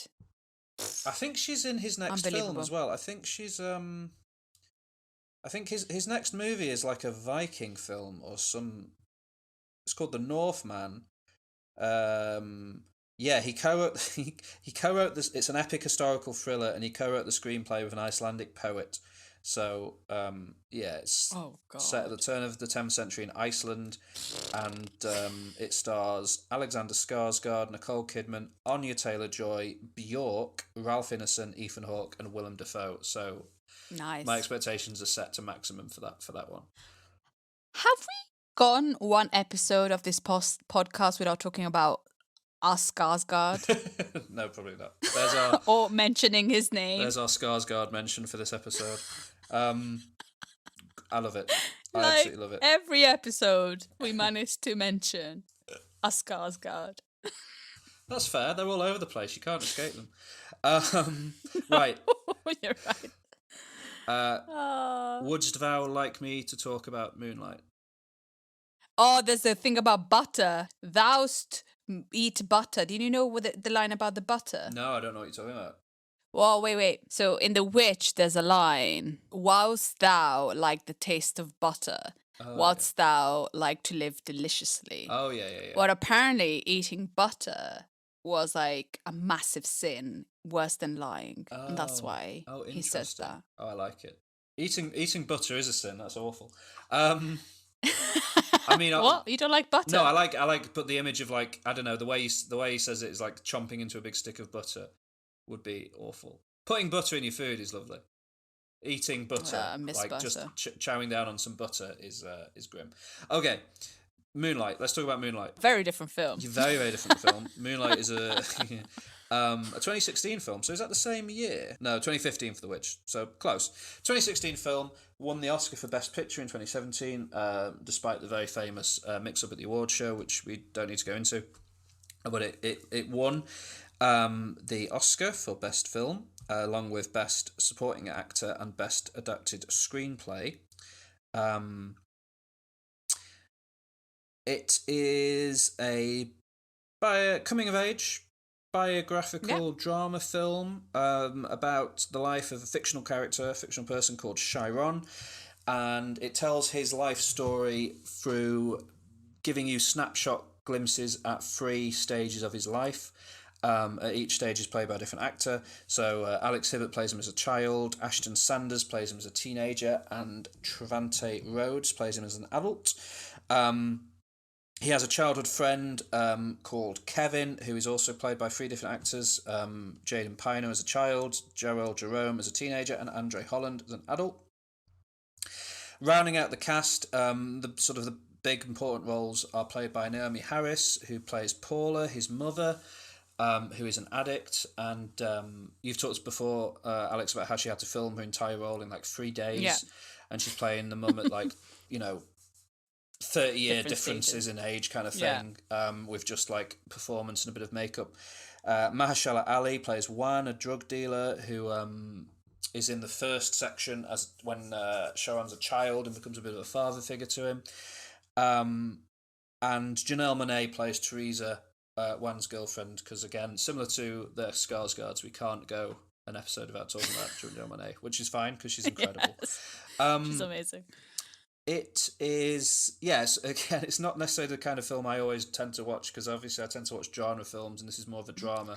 So it took me a while to get around to it, but I'm glad I did. You can see why it won the Oscar for Best Film. It's a milestone movie. It's pretty much the lowest budgeted film ever to win Best Picture. It's the first film with an all-black cast to win Best Picture. It's the first LGBT film to win Best Picture. It struck all of these milestones by winning, and it's brilliant and impressive that it did. In terms of the film itself, it's pretty genius the way it structures itself in these 3 sequences and the way the actors change. And like you've said before, they didn't meet each other and they didn't talk about the performances. He just let the actors find their performances through the script, the director, Barry Jenkins. And they all kind of find the same character, which is really impressive. Like, you know that this is the same person at these 3 different stages. In the first section, Little, when he's a teenager, when he's a child, sort of the standout relationship and part there is between him and Mahershala Ali, who is on screen for like 20 minutes and won an Oscar because he's so good in those 20 minutes. And kind of the centerpiece and one of the more famous parts of the movie is when he's teaching him how to swim. Yeah. And it is really beautiful because this kid is when he finds Chiron, he's hiding from bullies in a house, in a crack house, effectively. And Mahershala Ali finds him and takes him back and looks after him. And Juan is a drug dealer. He is, lives a difficult life and is capable of being, an aggressive person. But he treats Chiron with such tenderness and gentleness and is so kind to him. And it all comes through in this scene where he's teaching him how to swim. And he's just so gentle with him and so loving. And it is beautiful. I guess the other big part of that first sequence, and the big part that goes all the way through it, is Naomi Harris playing Paula, the mother, who is horrible, but also not just exclusively horrible, is really nuanced. And the way you see, she's kind of the only character you come back to in all three acts that is played by the same person. And the way that she plays her aging, the way she changes over time, it's not just a matter of her getting worse and worse and then worse. In the third act of the movie, she's a very different person to who you met in the first part, and that's really incredible. The point where it changes from the first section is called Little. The second section is called Chiron, and when it changes to him as Chiron, suddenly Juan is vanished, and it's one of these. It doesn't. It's not a traditional film in terms of it doesn't show Juan dying. It doesn't show why he's left. It just makes passing mention to a funeral, and that's kind of all you need to know about why Juan maybe is no longer in the picture. And the kind of the section of the movie where he is a teenager, he has his sort of first sexual encounters, and he kind of is trying to work out who he is, in that sense. And the actor that's playing him is very, very skinny and very thin, and has very similar physicality to the actor from the first part, always looking down, always very shy and nervous. It's interesting. It opens with him in the classroom, and somebody's bullying him, and it never shows the teacher. You just hear the teacher's voice, and then you just see this bully talking to Chiron. Chiron's kind of, obviously scared and intimidated by the bully, but also wants to stand up for himself a little bit because he's kind of had these experiences when he was younger. And then there's a bit at the end and then there's one other scene in the classroom, I think, and again, it doesn't show you the teacher, but then at the end of that sequence, at the end of the Chiron section of the film, Chiron's been bullied and attacked and beaten up and, being called all homophobic slurs, and he stands up for himself, and there's this amazing sequence where he walks through, do you know the sequence I'm talking about, where he walks through the school and he's pushing all these doors open, and then he just storms into the classroom, and he I won't say exactly what happens, but he fights back against the bully and stands up for himself. And that's the first point where the director shows us the teacher, because it almost feels like that's the first point where the teacher has decided to actually intervene in the bullying, only when Chiron fights back and stands up for himself and, escalates it. Does the teacher kind of intervene when it's just verbal psychological abuse towards Chiron? The teacher's kind of happy to let it stand, which is such a real thing. I watched that sequence twice because I thought it was so well done. It kind of builds out of nowhere and then comes and is incredible, and then it goes and it cuts to adult. The third section is called Black, which is the nickname he was given by his friend Kevin when he was a teenager. And there's an incredible, the amazing thing about when it cuts to the third sequence and you see Chiron as an adult, he's completely different. But you know immediately that it's Chiron. And within seconds, you can sort of tell how he's reacted to the events of when he was a teenager and what that has kind of turned him into as a man and what choices he's made and who he's become. And it's so different to what you would maybe expect it to be in the third act. But it completely makes sense based on what they've shown you in the first two acts. And then it's basically he sort of reconnects with his childhood friend Kevin, and they have a discussion about who they've both become as men, and he kind of, discloses some stuff to Kevin, and it kind of ends with this really beautiful moment of them sort of embracing. And it's really beautiful. It's a really beautiful poem of a film. It's got one of the best scores I've ever heard in a film. The soundtrack of this movie is incredible. The cinematography is so gorgeous and beautiful. And it's exactly the right way to tell this story of somebody growing up in this area of the world, and how they can end up kind of living the life that they live, this guy. And it's I loved it. I thought it was really, really good. It's obviously a masterpiece. There's no other way to describe it. It's brilliant. So I'm glad I finally watched it. Good. Yeah. I'm glad. And again, just to say, the soundtrack is so good. A lot of the piano melodies that the composer uses sound very similar to, not similar in terms of copying, but have similar vibes to some of Radiohead's best stuff. And I just loved it. Just thought it was great. All of the performances are brilliant. You can see why Mahershala Ali won an Oscar. It's almost surprising that Naomi Harris didn't win an Oscar, because she's his equal in terms of how good she is in the film. But and the fact that she did that in less than a week, it's incredible.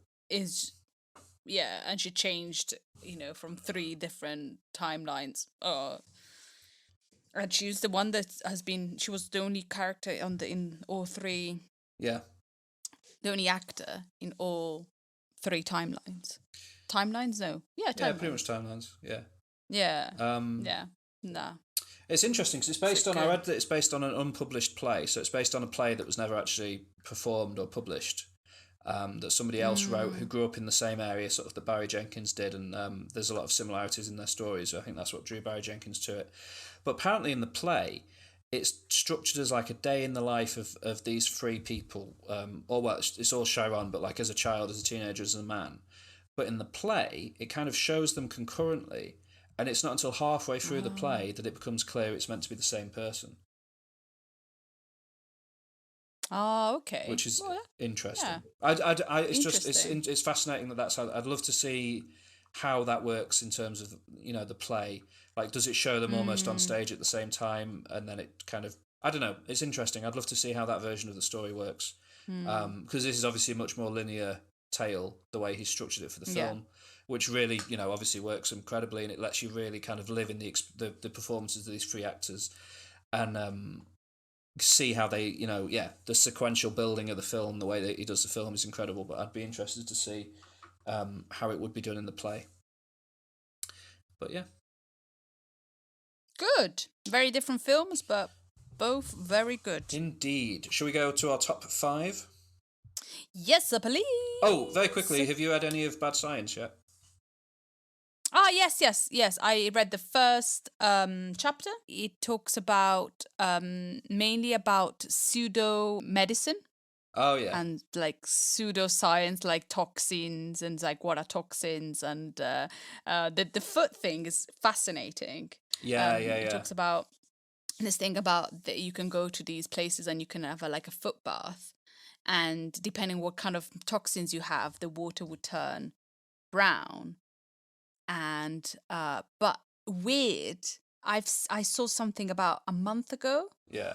About that. Oh really? And I was like, oh, that's interesting. I just saw it on I don't know if it was on YouTube or TikTok or something, and I saw that. I was like, oh, that's fascinating. I wonder how it works, and then didn't think about it since. And then I read that on the book the other day in the first chapter about like this kind of weird stuff that is not really real, about these toxins coming out of the feet. Yeah. And the fact is like, what are toxins? I never thought about questioning what toxins are. Yeah. Yeah, because the idea of that is that the water still turns brown even if the feet aren't in it, so it can't be coming out of the feet, can it? It's coming out of the reaction that's being created by the other stuff in the water.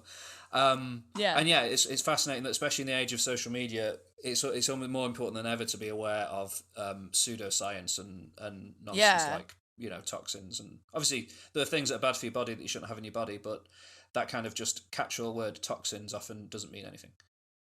Yeah. what the hell are toxins? Yeah. But you know, there's like, if somebody says I'm going on a detox, you know exactly what happened. What it is to get rid of toxins, and what the hell are toxins? Yeah. And I never questioned that. We live in a world where you don't question what toxins are. No, I do, because I've read Bad Science, and now you will as well. Yeah, exactly. Now I do. Good. I've read. But yeah, I'm liking it. I'm enjoying it. I'm glad. I'm excited to see how you get on with it. I've read the introduction chapter of The Five, where she lays down the groundwork of what Victorian England was like, and how the popular story is all about the coronation of Queen Victoria, but that there was this other story running through in terms of the workhouses and the slums of London, and how awful the situation was there. And yeah, it's fascinating. The most interesting thing so far is that I found is where she points out that there's a high chance that the women that Jack the Ripper killed weren't prostitutes, that they were actually just sleeping in the street because they didn't have the money that night for a place to sleep indoors, and maybe rather than targeting prostitutes, he was actually just targeting women as they slept. And that kind of completely, just that simple thing, and the way she explains it makes that seem like a very valid hypothesis. Totally turns the entire story of Jack the Ripper on its head. So yeah, I'm excited to read more of it. Her writing style is really kind of easy to get into so far, and it seems really interesting. So no, a good shout. 5, 4, 3, 2, 1. Our top 5.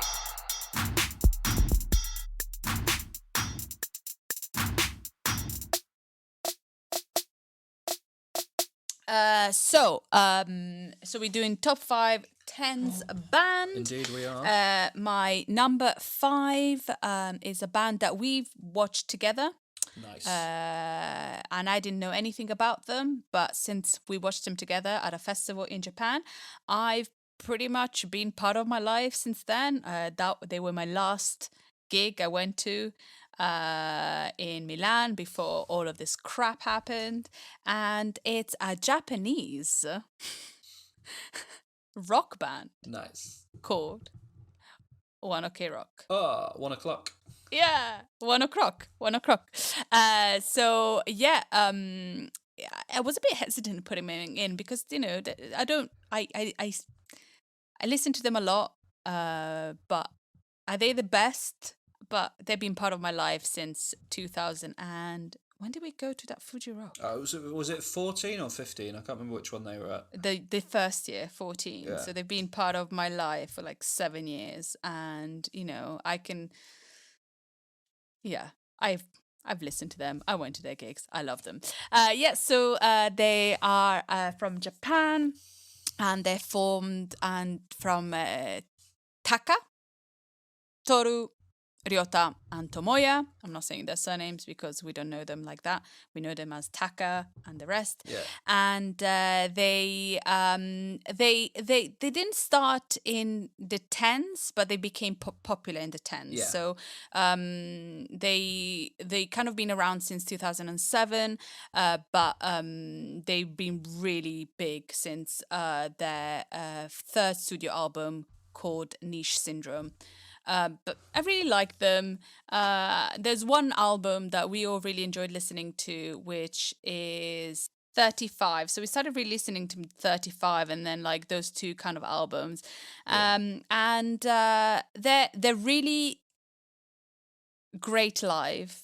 We saw them at Fuji Rock, and they were fantastic. And they have this really amazing energy. The lead singer is jumping everywhere. He's got a great voice, really fun to listen to. And they always used to sing in Japanese and a bit in English. And now they want to kind of become bigger outside of Japan. So the last album was mainly in English, which is not my favorite kind of way to listen to them. But, whatever, do what you need to do. And that's Eye of the Storm, which I didn't really like as an album, but then I went to see them in touring this album in Milan. And live, this album is great because they're a great band. And so I really like this album now because I watched them live, and it's amazing how something live can completely change the idea of an album. Now they have left their record company because their record company wanted them to be more in Japan, but they want to like conquer the world. So the new album is going to come out this year, and there's a lot of collaboration with Ed Sheeran. So I don't know No. how. Yeah. So we'll see, but I still love them, and they're my number 5, 1 o'clock. That's interesting. I definitely I love my time with them in Japan.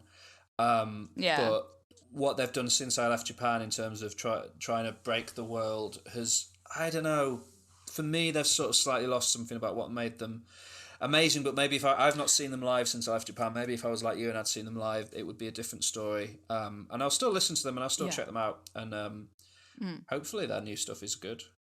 But yeah, what's your number 5? My number 5 is a band called Frank Carter and the Rattlesnakes. Oh, love them. Do you? Yeah. Oh, good.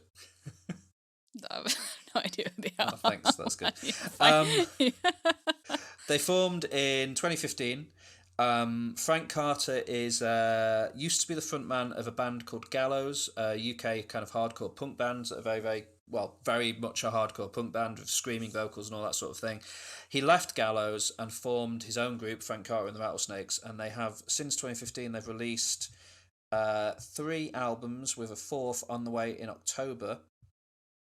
And they're an interesting band because they started off, their first album is still very kind of heavy, very loud, but it's bringing in kind of more rock influences and indie influences. And then their second album, Modern Ruin, which came out in 2017, is really a fascinating, like, it sounds like indie music, but they've still got this really heavy edge to them. And that was kind of the point where I discovered them, was that album Modern Ruin. And to me, I've always felt like that album in particular sounds like a really heavy Arctic Monkeys album, which I'm really on board for and really into.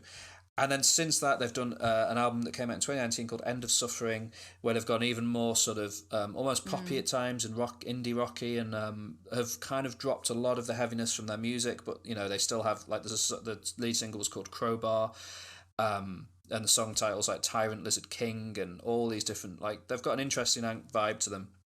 And I really like their music. I've seen them live, and they're really fun live. And I think what I really like about them is that Frank Carter seems like a really nice guy. He's one of those people who's absolutely covered in tattoos, but he's a tattoo artist himself, and you can actually, I think the waiting list is absurdly long, but like you can kind of book to have a tattoo from him and things like that if you were lucky enough to get onto the list and stuff. And he really kind of seems like he appreciates his fans. There's a video of him performing at Leeds Festival a couple of years ago, where he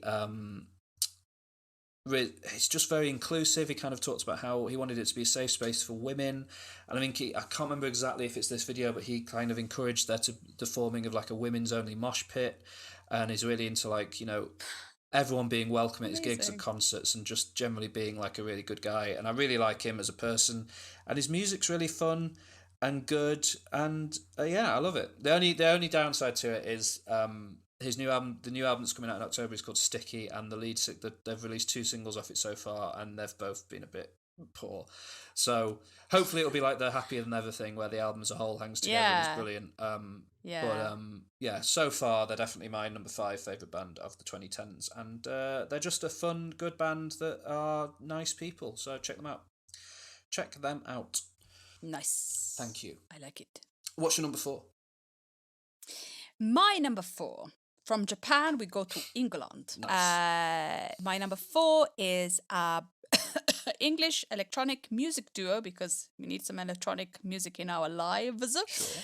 And consisting of brothers, Howard and Guy Lawrence, and they're called Disclosure. Oh, interesting. You love them, don't you? No. So you don't like them? No. Of course not. No, of course not. No, sorry. I love Disclosure. Good. Love them. Yeah, so I discovered them when I arrived in Japan. Nice. I felt a sense of freedom, and this freedom was celebrated with Disclosure. I'm quite emotional about them. Fair enough. Yeah. But yeah, so what the first song I heard of them was Latch. which introduced me also to Sam Smith with his incredible voice. And so they come from a very musical family, and they kind of like start their journey by kind of deconstructing music and kind of making it bit different and uploading it to MySpace.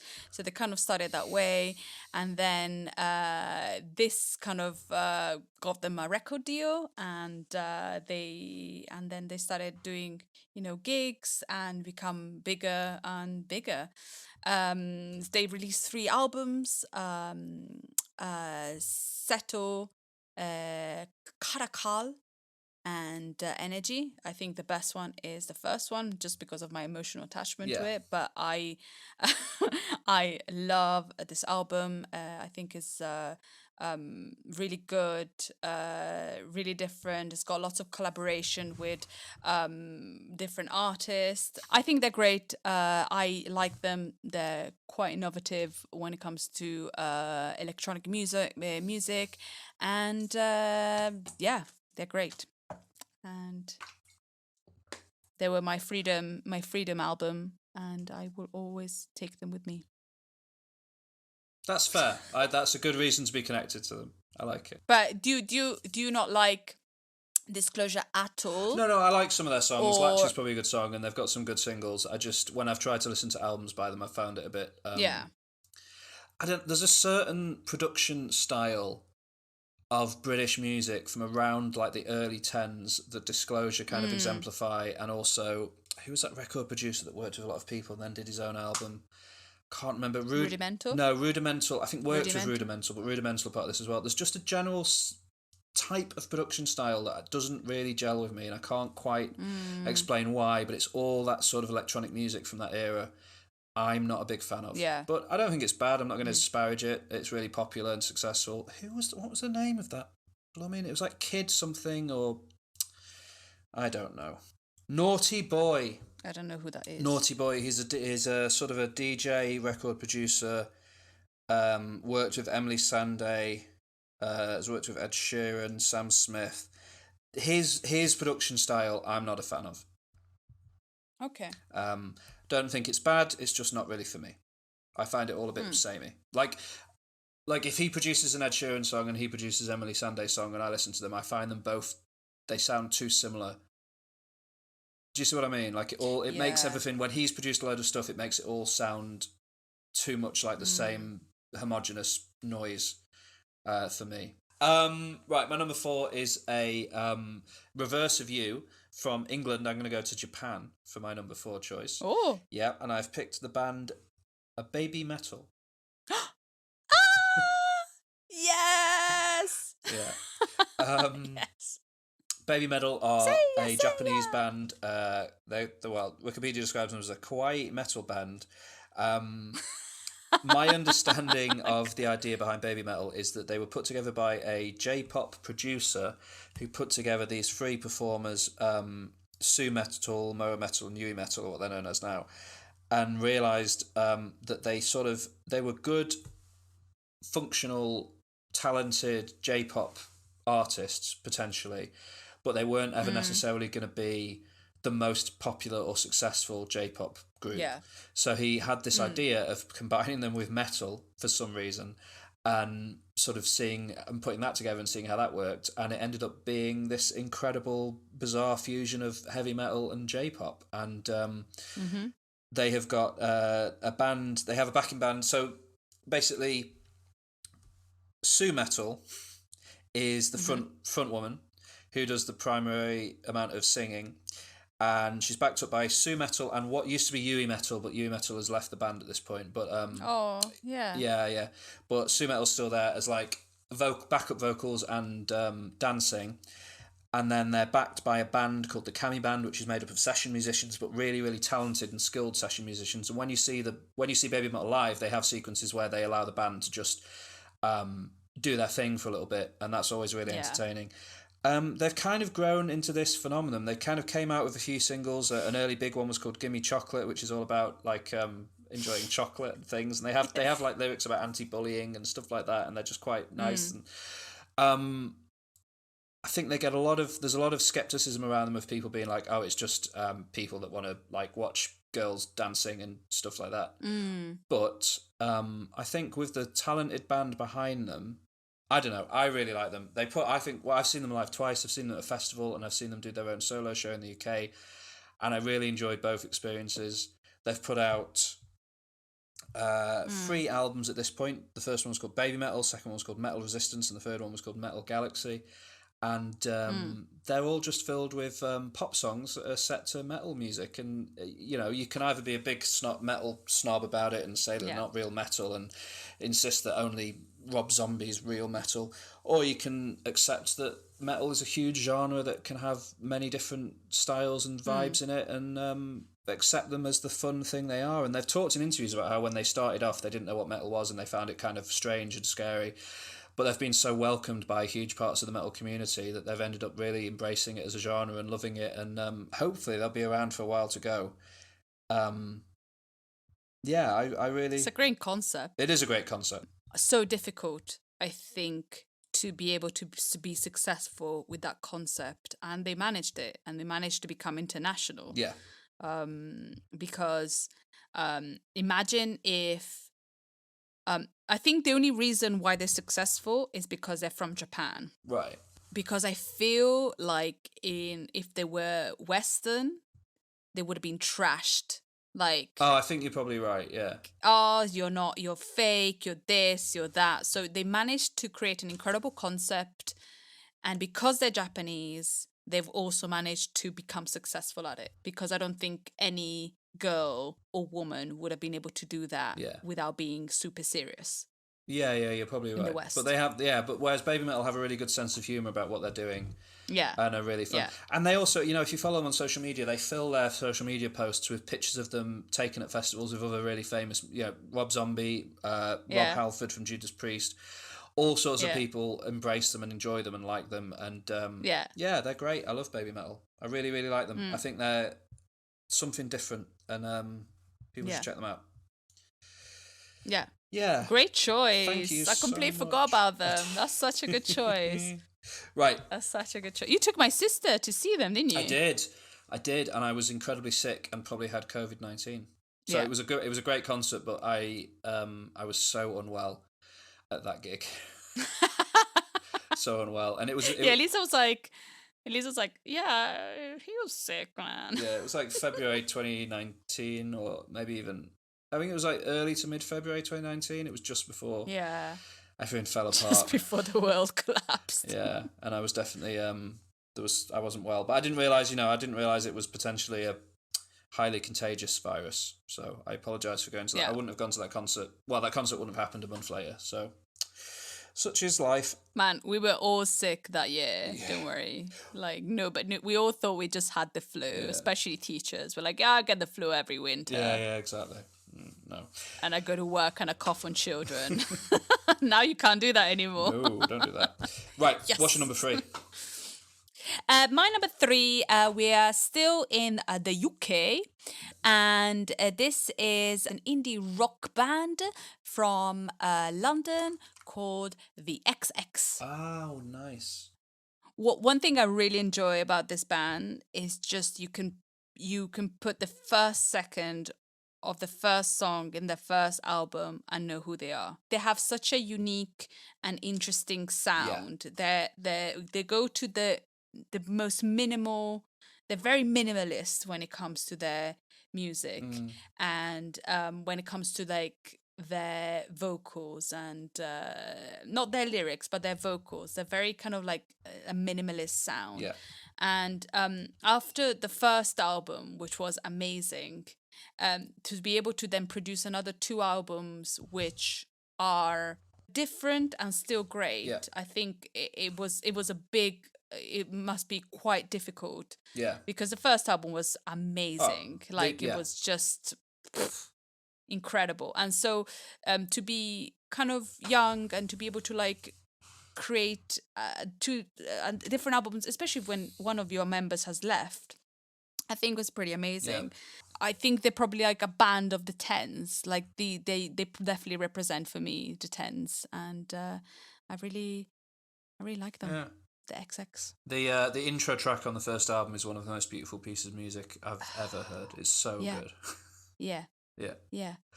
Yeah. They're a great choice. And I've listened to it so many times and I still love it. Yeah. Yeah, that's fair. Yeah.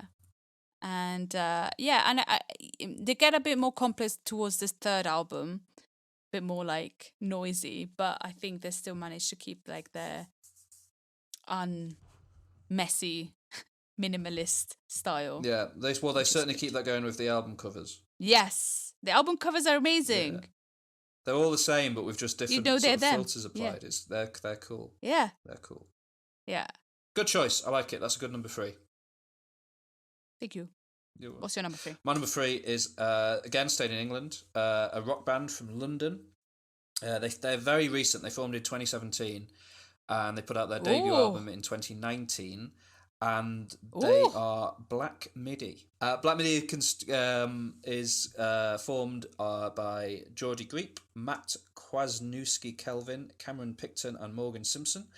And they are a sort of post-punk revival rock band from the UK. I think they met while attending the Brit School in London, which is a famous kind of performing arts school. Yeah. That has produced people like Adele, for example. Adele. Yeah, Adele is kind of the big name. Tom Holland went to that school. Amy Winehouse. It tends to produce very popular but very mainstream performers. So the Black Midi are almost an outlier because they are anything from mainstream. They're a fascinating band who they're very difficult to describe, but their first album is called Schlagenheim, and it's just this sort of They are difficult to explain. I think you have to do a body movement to explain them. Yeah, pretty much. Like their first album, Schlagenheim, I think they produced the music on it by just jamming for hours and hours on end, and then picking out little bits or moments that they enjoyed from the jam, and then building songs around it. And it's a very organic way of making music that produced some incredible tracks that kind of sounds unlike anything else. The singer, Geordie Greep, kind of sings in. It doesn't sound exactly like David Byrne from the Talking Heads, but it's got sort of rhythms of talk singing that reminds me a bit of Talking Heads in terms of like not being a traditional vocalist. And they're great, and they are similar to what we were saying about Billie Eilish earlier. They could have just been this one and done, flash in the pan sort of band. But that first album got nominated for the Mercury Prize, and then very quickly they turned it around, and earlier this year came through with their second album called Cavalcade, which is much more, I think they produced it by actually kind of sitting down and writing songs and doing stuff like that. And it's this album, I love this album, Cavalcade. It's only got, I think, 8 tracks on it, but each one feels like its own distinct thing. They aren't sticking to one sound. Like there's a post-rock song on there, there's this really beautiful quiet track on there called Diamond Stuff that just sort of builds and builds and is gorgeous, but it's also got these really loud mad songs like what's the song I made you listen to that time, John L, which is this sort of crazy weird song about a cult leader, and they're very strange, they're peculiar, but when you watch live, there's lots of live performances of them on YouTube, and when you watch them, you can see the talent that's behind the music is pretty crazy, particularly their drummer. I mean, this is such an odd band. To be the rhythm section for a band like this is a real challenge, and their drummer is so tight and talented, and is just doing wild stuff on the drums when they're playing live. And I love it. They're not for everyone. They're definitely not for everyone. But I really, really like Black Midi, and I hope they continue to be a force in music going forwards, because the world would be a less interesting place without them. And they're also sort of at the forefront of this entire kind of post-punk revival genre that's kind of, or scene that's crept up in the UK recently with bands like Fontaines DC, Black Country New Road, Squid, Shame. They all kind of like, they sort of form this scene of music, and Black Midi are kind of one of the bigger bands from there. So yeah, I like them. They're good. Nice. That's my number 3. What's your number 2? Cool. My number 2, we're staying in England, and my number 2 is a London 4-piece band that started in 2014, and they're called The Big Moon. Oh. They released a couple of albums, one in 2017 and one in 2019. They met Juliet Jackson, I think, one of the members, put an ad on Facebook that it needed a band, and she met these other three ladies, and they formed a band. They kind of started playing together, and then they learned how to be together on the road, so they weren't friends like the other bands we talked about. They were kind of like what I talked about, they're kind of friends before. These are just like four strangers that got together and formed a band, and now they formed like a really nice relationship, and it feels like it, which is nice. Which doesn't mean that you have to like be friends forever to be in a band with someone. It's like co-workers, or it's like me meeting you 7 years ago, and I think that's kind of like that kind of adult friendship they formed, which is really lovely, and you can feel it in their music. And then I found out about them from their second album, which is called Walking Like We Do. And it's a bit more serious, is a bit more open. They found their feet, they found their genre, and they're a bit like, they talk a little bit more about kind of things around the world and things they're living in, and England, and they kind of started as like this band that got put together and is at the forefront of the new guitar wave, and now they're becoming more themselves and talking about issues they believe in. I really like them. They're really good. They're really fun. Another British guitar band that gets good reviews from British news websites and stuff, and then gets a bad review from Pitchfork. Has it got a bad review from Pitchfork? Well, 6.8. Pitchfork just never give good reviews to British guitar music, ever. They always like downplay it. They're stupid people. They sound great. I've never listened to them, but I will. I love them. They're really good. Nice. Yeah. Cool. All right. Nice. Cool. What's your number two? My number two is a band I've talked about extensively on the podcast before, so I won't go into them too much detail, but I really love them. They are an alternative rock band from London. They formed in 2010, so they formed right at the start of this decade, and they comprise of a singer, Ellie Rousel, guitarist, Geoff Oddy, and also bassist Theo Ellis and drummer Joel Amy rounds out the four-piece. They are Wolf Alice. Wolf Alice are great. They've done 3 albums over the past decade. My Love Is Cool in 2015, Visions of a Life in 2017, and Blue Weekend just came out recently in 2021. First album is a very good indie guitar record. Second album, they really expanded their sound and tried different things and just went to so many different genres, and they won the Mercury Music Prize for it, and it's just a masterpiece of an album. Third album, Blue Weekend, is their first UK #1 album. It's really, really big, and it is good. It's got loads of great songs on it, but for me, it just slightly falls short of being as good as Visions of a Life, but I really liked it. And they're just kind of like there aren't that many, similar to what you just said about Big Moon, I guess, Big Moon or another one, there aren't that many great, big, new UK rock bands of recent years. There's not that many... There aren't that many bands coming out that can be, I could see Wolf Alice headlining Glastonbury in a few years. Like, there aren't, like, the kind of the stage for big, mainstream, popular rock bands that make good music is getting smaller and smaller. And Wolf Alice are, I hope one day could be spoken about in the same way that people talk about bands like the Arctic Monkeys or Oasis or, other kind of big heavyweight bands. They're really, really good. Ellie Rousel is one of the best vocalists in music today. I think she's so good. If you just listen to the most recent or single off their newest album, The Last Man on Earth, she's showing kind of her full range on that song, and she's just great and brilliant. And yeah, I love Wolf Alice. They're so good. You should listen to them. Yeah, I should. Yeah, they're great. Cool. That's my number 2. What's your number 1? What's your best band? My number 1. My best band. My best band is... My best band is kind of like a moving band, a bit like the Streets. Okay. But it is a band. Right. But not a That's band. fine. So maybe... Whatever you want. Yeah. It's our podcast. Okay, Yeah, true. Haha. So my number 1 is American indie folk band founded in 2006, but kind of got...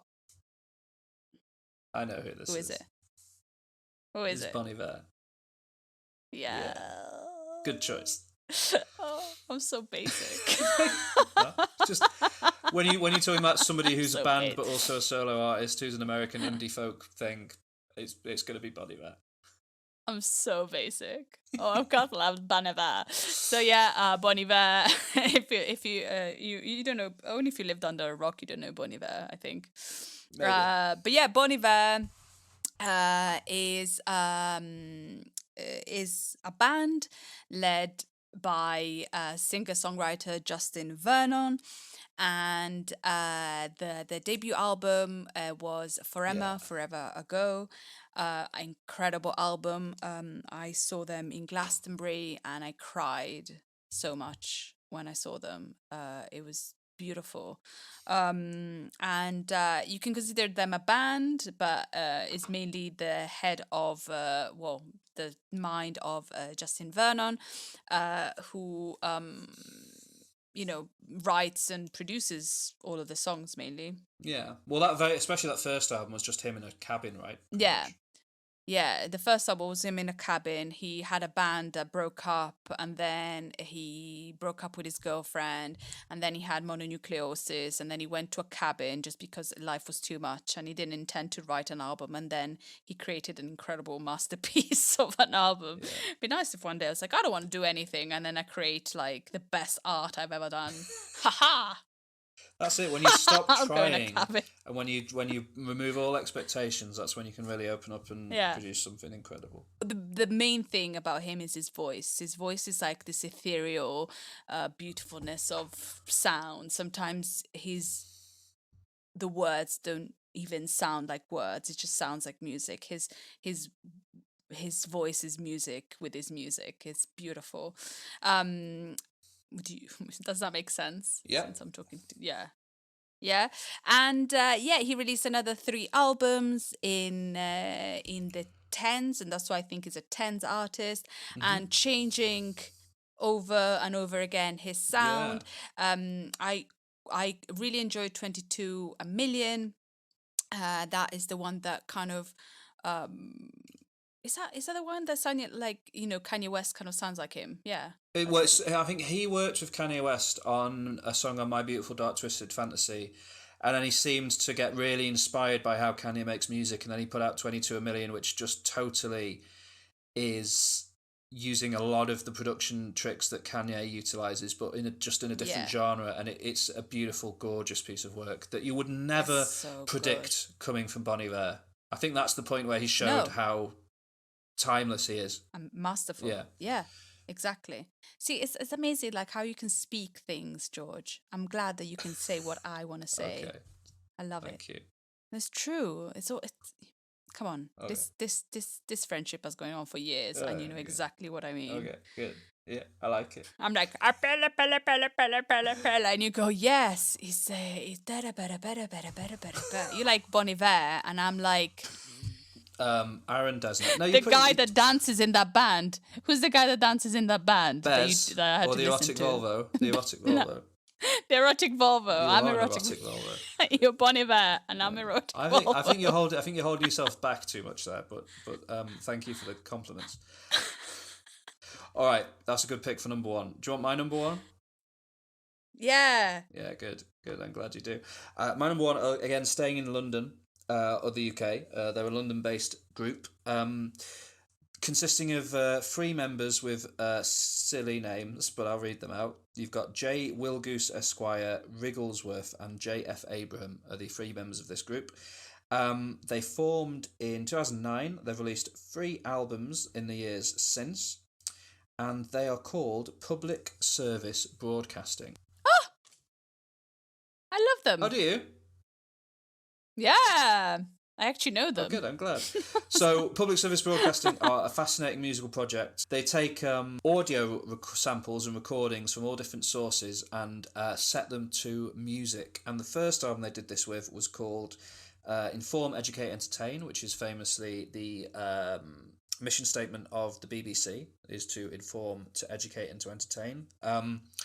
And that album is made up of clips from various different public information films and other places, from like the 30s, the 40s, all different times, set to music, and they do it brilliantly. So they've taken clips from a film about road traffic accidents and made it a really hard driving fast rock song, but then they've got a similar one about the creation of the Spitfire plane that again is really fast moving and kind of fits the idea of a Spitfire. But then they've got another one about a news story about the first expedition of Mount Everest, which is this beautiful soaring melodic track. And they've got this, my favourite song of that album is probably what would it be called, Night Mail, which is just taken from a documentary about trains delivering letters around the UK, and it's just great. They're like some of the this first album has got so many different topics on it. There's one here using samples talking about the invention of colour TV. They've got one about the HMS Nelson. It's just wonderful stuff. And then it's such a specific idea that you could see it being a bit of a one-hit wonder kind of band, but they didn't. They kind of worked out a way to keep going and still be relevant and interesting by just changing up where they're getting their samples from in each album. So their second album is called The Race for Space, and all the songs on that are constructed from news reports about the space race in the 60s. So you got a song on there about Yuri Gagarin, the Russian astronaut, for example, and it's a beautiful, wonderful album. And then the third album is called Every Valley, and that's all made up from interviews with. They actually went to a small town in Wales, interviewed the local people about life in Wales during the miners' strikes. And it's this album all about the mining industry in Wales and how it rose up to be this huge thing and then was destroyed effectively by the Conservative Party. Damn them. Thank you. Yeah, and it's beautiful. It's got like Richard Burton samples in there, and like samples from local people, and James Dean Bradfield from the Manic Street Preachers even comes in to do a guest vocal on one of the songs, and it's this great album about Welsh history, and it's just and they've got a new album coming out in September called Bright Magic, which is apparently all themed around Berlin. So that'll be interesting to see what that is. But yeah, I just love them. I probably listen to them a bit less than say Wolf Alice, for example, that could have been my number one. But I just love how different and original they are, and how they managed to keep making interesting music all themed around this. And I saw them years ago in like 2011 in a pub in Sheffield, and they were so good live in this tiny little setting, and it was just brilliant, and I adore them. So yeah, public service broadcasting are my number one pick. Great choice. Thank you. I think you introduced me to them. I think you sent me a couple of their album in Japan. Nice. I'm glad that I did. All right. I'm glad you like them. I didn't think you knew them, so I'm glad that you like them. Do you want to run through your top 5 again? Yeah, top 5. Number 5, One OK Rock. Number 4, Disclosure. Number 3, The XX. Number 2, The Big Moon. Number 1, Bon Iver. Nice. My top 5 were number 5, Frank Carter and the Rattlesnakes. Number 4, Baby Metal. Number 3, Black Midi. Number 2, Wolf Alice. And number 1, Public Service Broadcasting. Nice. Thank you. Do you have any honourable mentions? Let's go for some honourable mentions. 21 Pilots. Nice. Macklemore and Ryan Lewis. Mumford & Sons. The Black Keys. Haim. Idols. Metronomy. 1975. The Staves. And then, who can forget, One Direction. Oh yeah, that's fair. Little Mix. I love them. Yeah. But I never listened to an album. Like, I love their songs, but I never listened to an album. No, that's fine. And Big Bang from Korea. Nice. Good picks. All right, my honourable mentions are Clipping, who you've listened to a bit. Oh, I forgot about Clipping. Yeah, the hip-hop group with the horror album, they're good. Tame Impala, Australian sort of prog rock. King Gizzard and the Lizard Wizard, who are a great band. Vampire Weekend, who kind of skirt the line, but broadly have put out more stuff in the 10s. Foals, The War on Drugs are a wonderful band. If no one's listened to The War on Drugs before, check them out. Royal Blood, Idols, of course, who aren't in my list just because they're in my kind of main list, along with the 1975 and Ghost. Death Heaven, an incredible black metal band. Better Oblivion Community Centre is the side project of Phoebe Bridgers and Connor Oberst from Bright Eyes. They've put out a brilliant album. Big Thief are a great sort of folk rock outfit. Blossoms, a brilliant indie group from Salford. Is it Salford or Stockport? Stockport. Oh, from Manchester. Conjurer, brilliant metal band. Death Grips, experimental hip hop. Die Antwoord, South African crazy fun music tainted by the band members being terrible people. Everything, great indie band from Manchester. Fontaines DC, post-punk from Ireland. Haim, which we've talked about so much. Boy Genius is the side project of Phoebe Bridgers. Boy Genius. Yes. They've only put out one EP, but they're great. Julian Baker, Lucy Dacus, and Phoebe Bridgers. A great band who are mainly in here because I love their name so much. They're called Pigs. And they're a sort of doom metal rock group.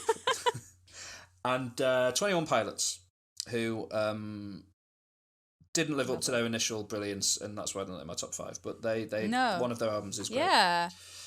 But their recent work has been the album poor. that I know. I think they got. I don't know.